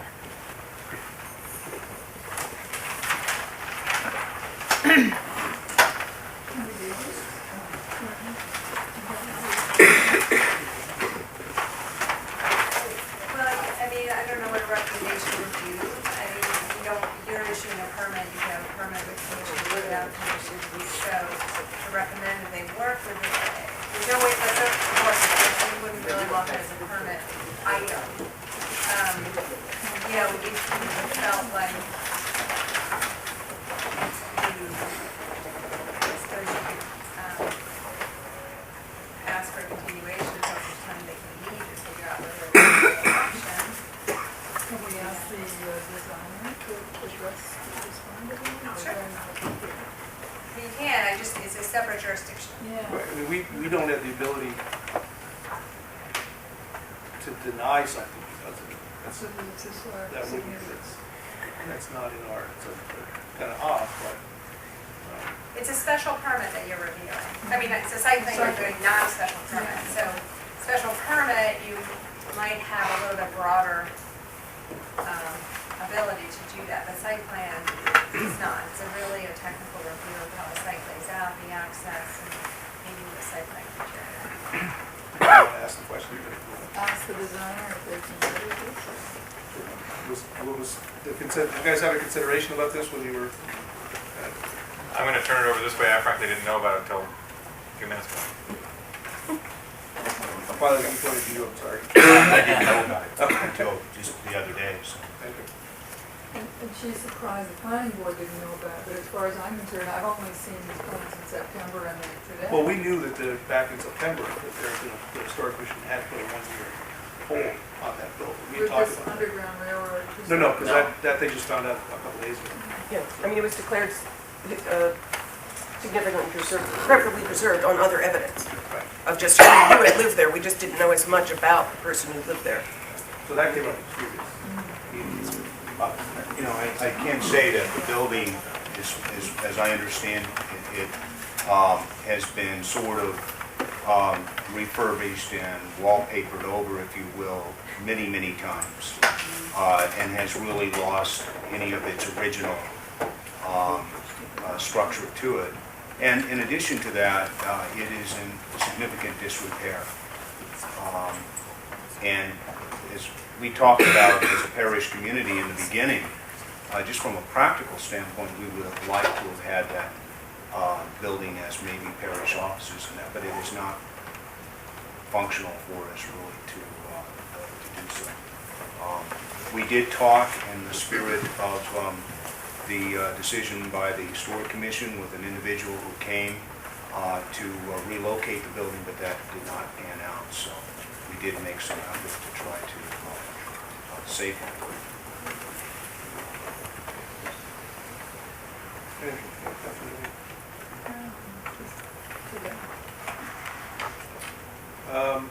So the other issue we started talking about was the tree plantings on the street trees.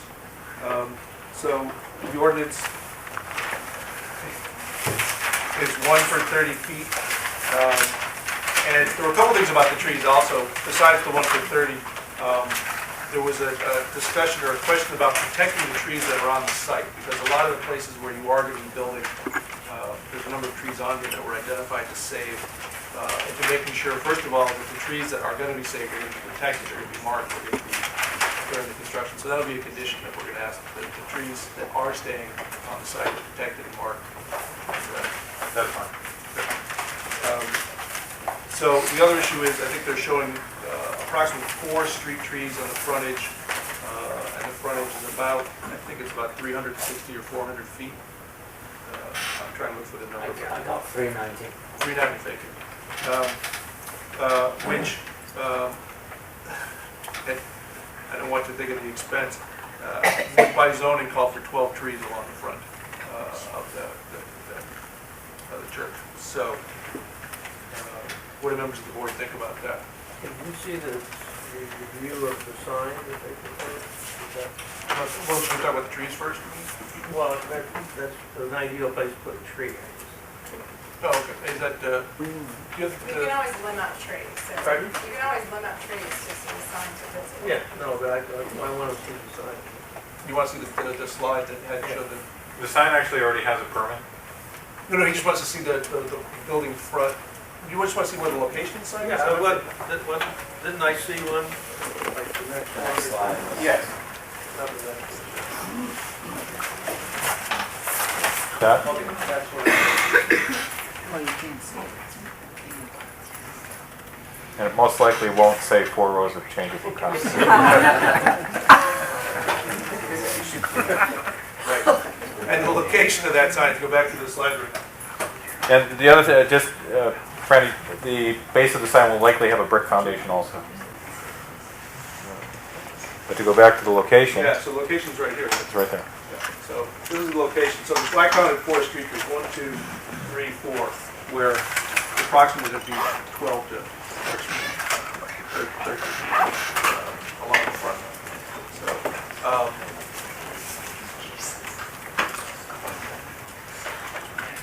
thoughts? Well, I'm on the tree committee, so I've got to argue for we need those trees in there. And I understand the idea of keeping the church exposed, and I think you'd be open to clustering them. I don't think, for instance, that you need to keep the proposed parish centre exposed. So you could certainly stick a lot more trees over on the left, you could probably stick some over on the right, and you could put some around that sign and limb them up. And certainly you could get a bunch more trees in there. I'd like to see some attempt at that too. Otherwise, the other members of the tree committee won't talk.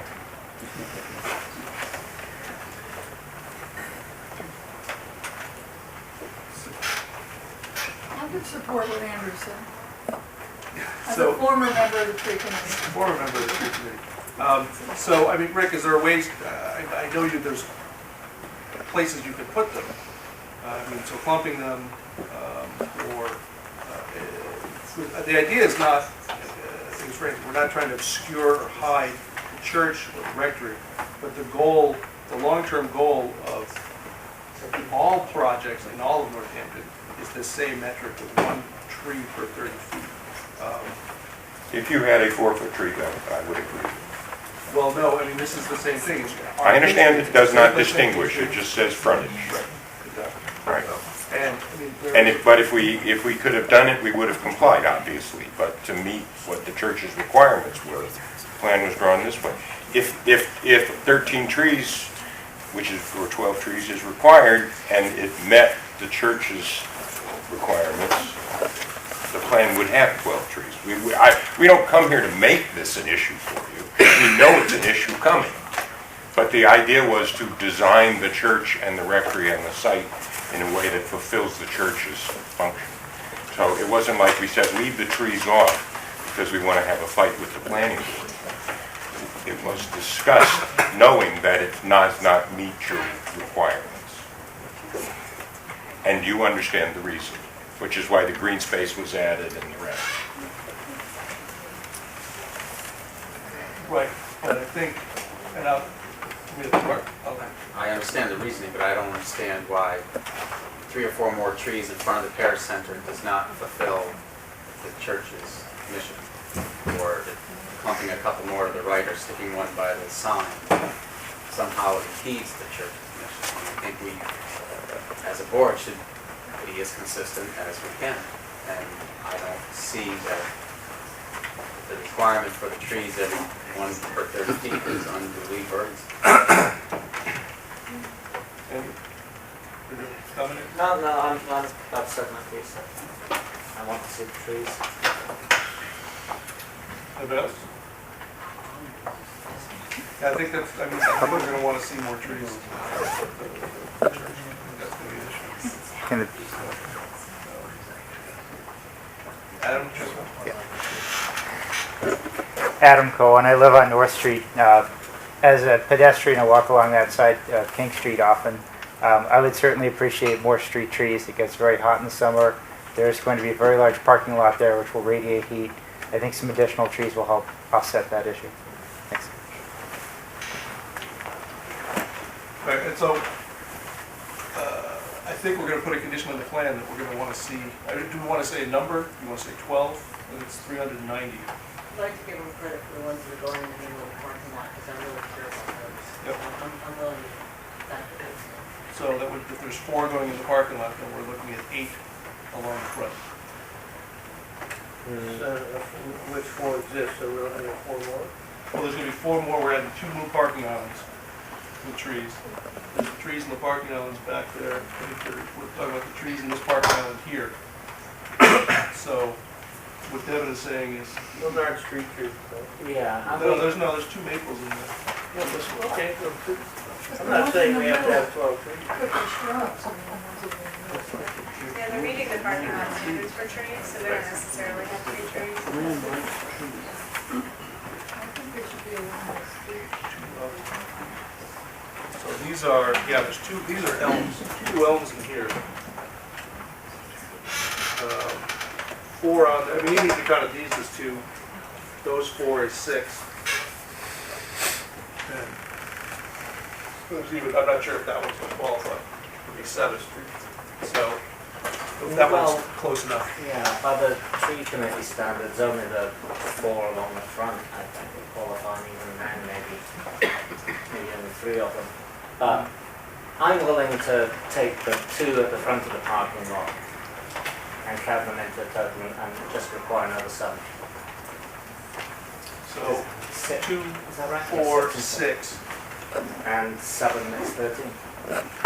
1 per 30 feet. All right, so we got 13, Devin was saying, so let's see another 4 more. So that's 7.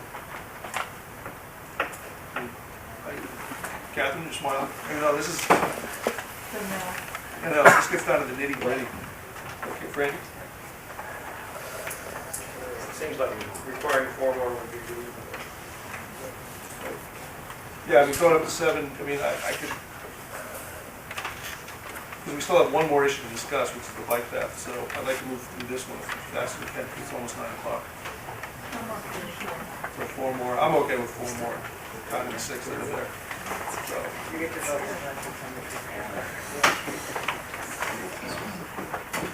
I'll tell them to burn you guys. all right, so we're gonna put a condition for 4 more trees along, right, 4 more street trees along the front of the property. And of course, the trees have to be from the tree committee list. Okay, so the last issue we're gonna have is the bike path. So maybe before we get down into the discussion of the bike path connector, should we just have a quick straw poll? Are we all people who are in favor of the bike path connection, or is there anybody who thinks it's not necessary? I mean, I'm in favor of putting it in. Randy? Yeah. Okay. So just make sure that we're not talking at odds. How do we want to proceed on this? Do we want to ask the applicant to discuss it? Or, I mean, I'm not sure how much detail we're going to ask for. Or the saying is we want a connection from the bike path to the parking lot. Is there a preference of where it is, or is there a preference of how it's done? I think just requiring it to be part of phase 1, that would satisfy me. Good. I think if I understand the grade of the lot, it is, that corner is The corner of where the dumpster is.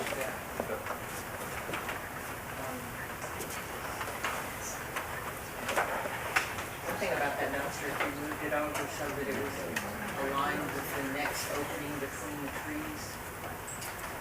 But I think as Rick was saying, though, most of the dumpsters are front loaders. So if it's behind the trees, you'd have to then get the dumpster No, loader. not behind the trees, so that you came in and went all the way along the left-hand side, straight to the end. Oh, I'm sorry, move it over to the right. Up to the other No, side. to the left. There's a pair of trees and there's a single tree, and you drove right between those all the way to the end of the lot. You can also just allow them to figure it out. Well, my idea would be to continue the meeting about plus the and come back with plans on 4 trees and bike path.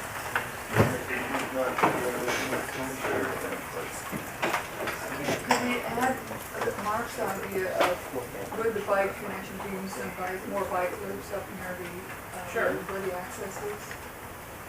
I think that will help with the safety issue.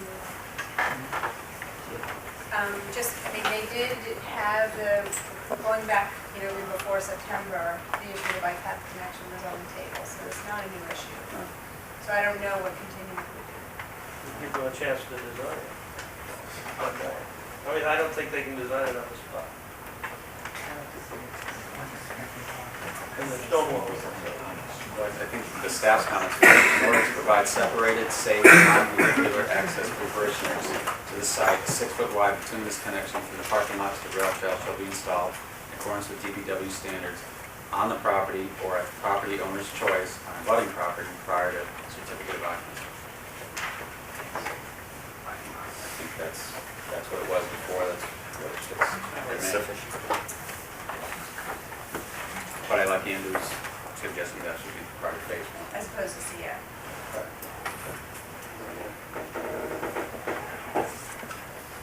Well, if it's Andrew's purview to make a pitch because it's on the tree committee, I should make a pitch because I'm on a bicycle. I see the whole town is moving more and more towards bicycles. I mean, I don't think we have a sense of it yet, but I think when gas goes up the way it's going up, and we're working hard because the bike path, the whole network of bike trails around town is an evolutionary thing where you have to look ahead and try to spot land that you think you can get, that you can find grants for, that you can find money to pave, and that network is building.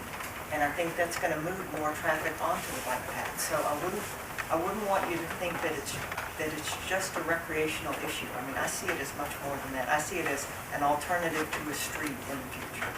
And Has anyone on the board been to the church on Sunday when mass gets out? Because I really think someone will die if bikes start cutting through there. Just, you don't see it. I mean, if there's snow, forget it. I mean, I support the bike paths, support all these issues, but in this particular spot, it's going to be flat out dangerous. When someone dies, you guys are going to remember this. I don't think it's wise at all. Or at least go on a Sunday and watch the church let out before you decide that. I have a question, please. Sorry, go up and- Yeah, Chris Aquadro, Northampton, Mass. If the bike path were there, would the city be willing to indemnify and hold our parish harmless in the event of an occurrence? If the bike path connection were there, to the back of the parking lot, would the city of Northampton be willing to indemnify and hold our parish harmless in the event of an incident? In other words, can we transfer liability back to the city of Northampton? Would the city be willing to assume that liability?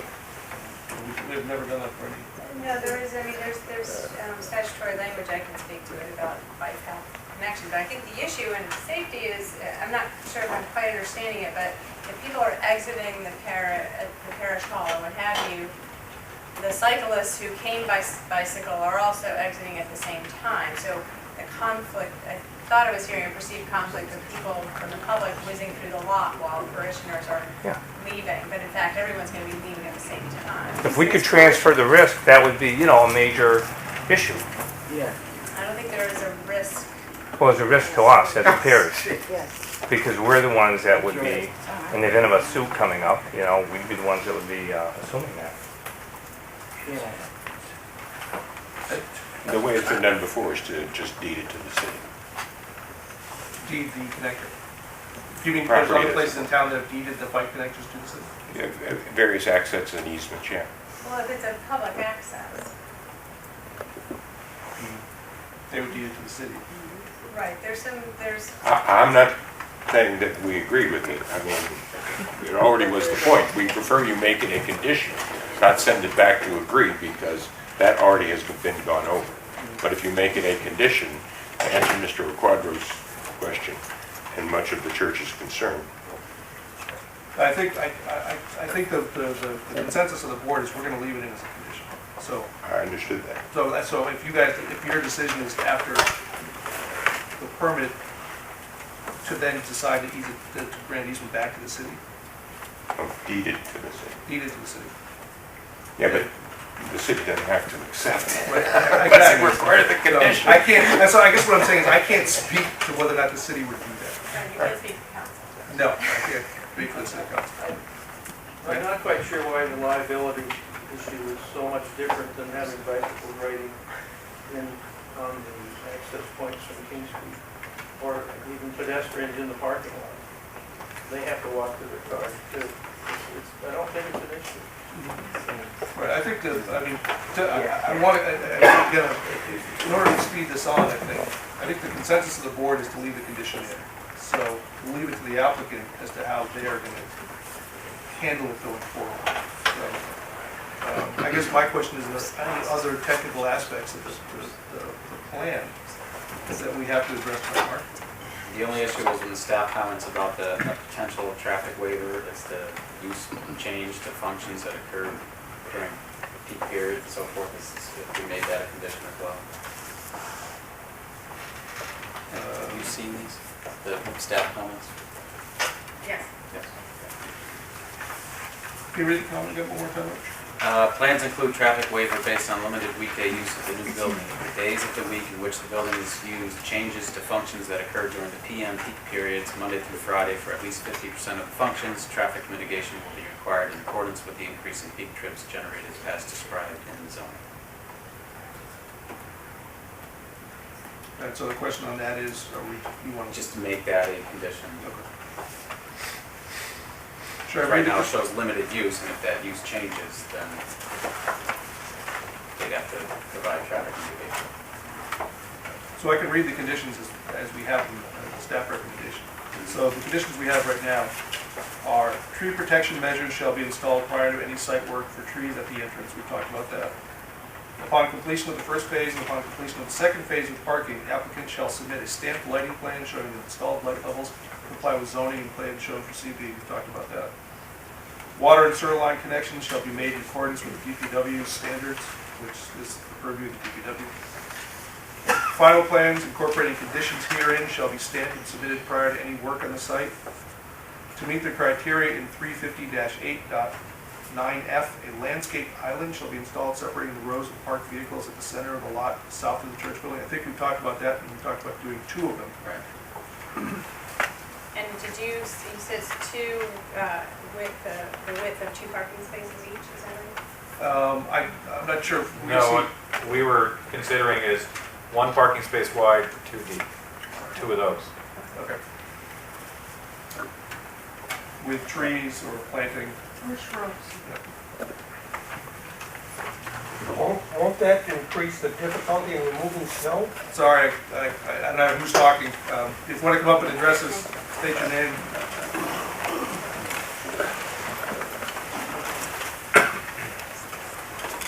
Arnold Levinson, 14 Hancock Street. A while ago, you were concerned about snow removal, and now you want to put in 2 islands. I'm just wondering, isn't that going to make snow removal even more difficult? No, you mark them just like you mark the side. No, I mean just physically, the removal of snow and plowing of the snow. Yeah, you mark them and to make sure the plow doesn't hit them. Yeah. Well, it makes it more difficult to plow, though. Sure. Okay. In order to provide separated, safe, non-vehicular access for parishioners to the site, a 6-foot wide bituminous connection from the parking lot to the rail trail shall be installed in accordance with DPW standards for rail trail construction on the property or at the property owner's choice on a budding property prior to certificate of occupancy for the building. Completion of the parking lot. Right. Completion of the parking lot. Can we put something in there about additional bike loops that are near the access point? So people can leave their bikes there and walk to the church? Isn't that holding us to a higher standard to have bike loops in front of them? That's actually a good point. Well, it's a safety, I mean, you're talking about safety.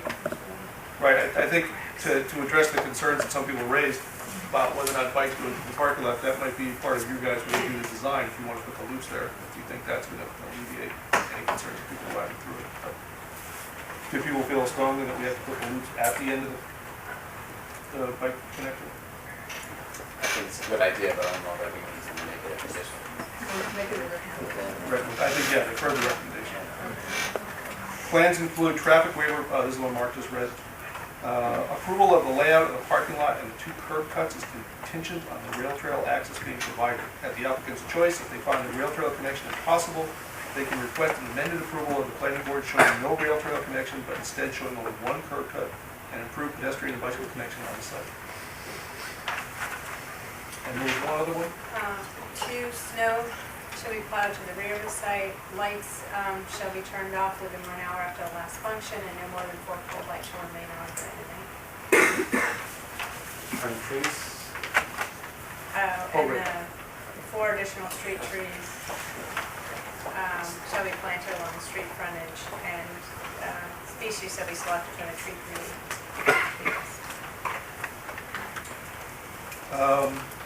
Okay, I think that's all our issues. So if people are comfortable, we can move to close the public hearing. Just before we do so, Bruce, if we move to close the public hearing and then we decide to vote, do you all want to have your final discussion? Are you going to vote tonight? Do you want to continue to a time? Well, I think once you close the public hearing, then we can decide here as part of this meeting. Well, we'll close our public hearing. You Right. guys would have to vote to close your own public hearing. Right, no, well, that's true. I think we can go ahead and do that and make a decision here. Do you feel that we can make a decision this evening, or at least vote on something? Okay, I'm seeing nods in the affirmative. So we will close the public hearing at the same time that you folks do. I don't think anyone here has, in the public, has addressed the issue of the preservation of the Christian Life Center, which is the only issue that we are addressing as this particular committee. Am I correct in that? Christian lifers out there. Yeah, I did say something in my comments that, I've been in there, and we actually had to close it because it was going to be $20,000 for the new fire escape and so forth. And many parishioners looked at that and basically felt that that's not functional. All right, so maybe we'll do our motion, then you guys can do yours, so someone wants to make a motion on the planning board. Move to close public hearing. Second. Any discussions? All in favor? All right, so you guys do want to approve? Okay, I think we need to craft a motion now. Well, you guys should close the public I'll hearing. make a motion to close the public hearing on the central business occupation. Second. Second, shall we vote on that? All in favor? All right, so just so people know, so both boards have closed this public hearing, so which means we won't take any more comments from the floor. So if you want to make your... Right, I think that there have been a lot of issues here, and really our hands are tied about the kinds of things that we're used to dealing with, what we would like to deal with, what we're good at dealing with. We're not allowed to play the game that way. So the only thing on the table, really, is to address the issue of the demolition of the Christian Life Center. And the reason that we're able to do that is that we are allowed to consider the whole campus as proposed here, that will in effect function as the replacement of the building per the guidelines that we have for central business architecture. So I think that's how we have to think about this. And we have to have faith and trust that something is going to be built there, as opposed to this just being a way to expedite a parking lot. I mean, that's a question that we're all sort of facing. So I would entertain a motion to the effect that either to approve or disapprove the demolition based on the site design and the overall proposal that we've seen. I guess I would like to be included in the motion that should we approve the demolition of that building, that the additional requirements by the planning board of trees and planters be included in that. So we are approving it based not on what we have received, but on what will be approved by the planning board as well. Okay, yeah, well, in other words, we're basing our decision on what you folks have. On the discussion that we've heard. Would that be But you also any want to more wrap than- in the conditions to your own separate permit, is that what you're saying? Right. The conditions are that those additional consistent. plantings will be included as well, as that affects this portion of the site that we're reviewing. It's throwing our support to the planning board and the Exactly. decision. So I would entertain a motion from our August members. Well, I guess the motion would be that we approve the demolition of that building based on the plan that's been presented along with the recommendations by the planning board. Specifically the street trees and the island In the plantings. parking. Right. Okay, the motion has been made and seconded. Is there any discussion on this particular motion?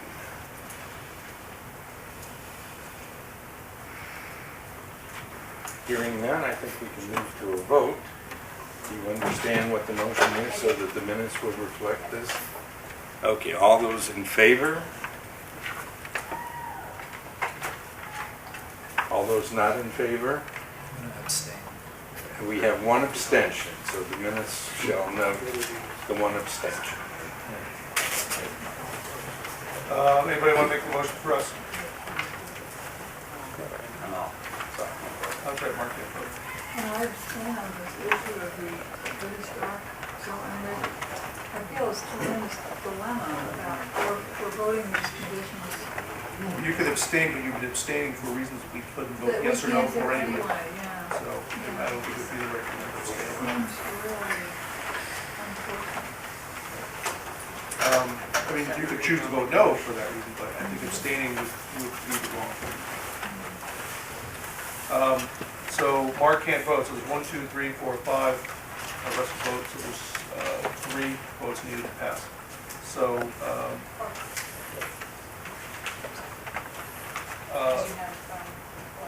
we have a quorum, but Mark is ineligible, so. Oh, so his presence still counts? Yeah. So we need 4. Okay. All right, so we'd like to make the motion. Randy? Deb? Make a motion that we approve. You just read it. Rather, It's not a good read. Well, I don't know. this is this. Make a motion we approve the site plan, and it is a site plan. Yeah. We approve the site plan for the St. Elizabeth and Seton Church at 91 King Street with conditions as noted. Is there a second? Randy seconds. Any discussion? Say that again, what was the motion? I make a motion we approve the site plan with the conditions we discussed. The site plan for the proposed parish center. Well, it's the whole thing. For It's the the whole site plan, it's the department. whole thing we got in front of you. Any other discussion? All in favor? 1, 2, 3. All opposed? So that means it fails. Thank you.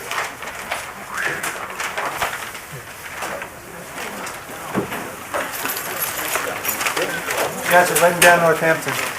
That's the most absurd thing I've ever seen in my life. Thanks for nothing. I'm an anti-cat.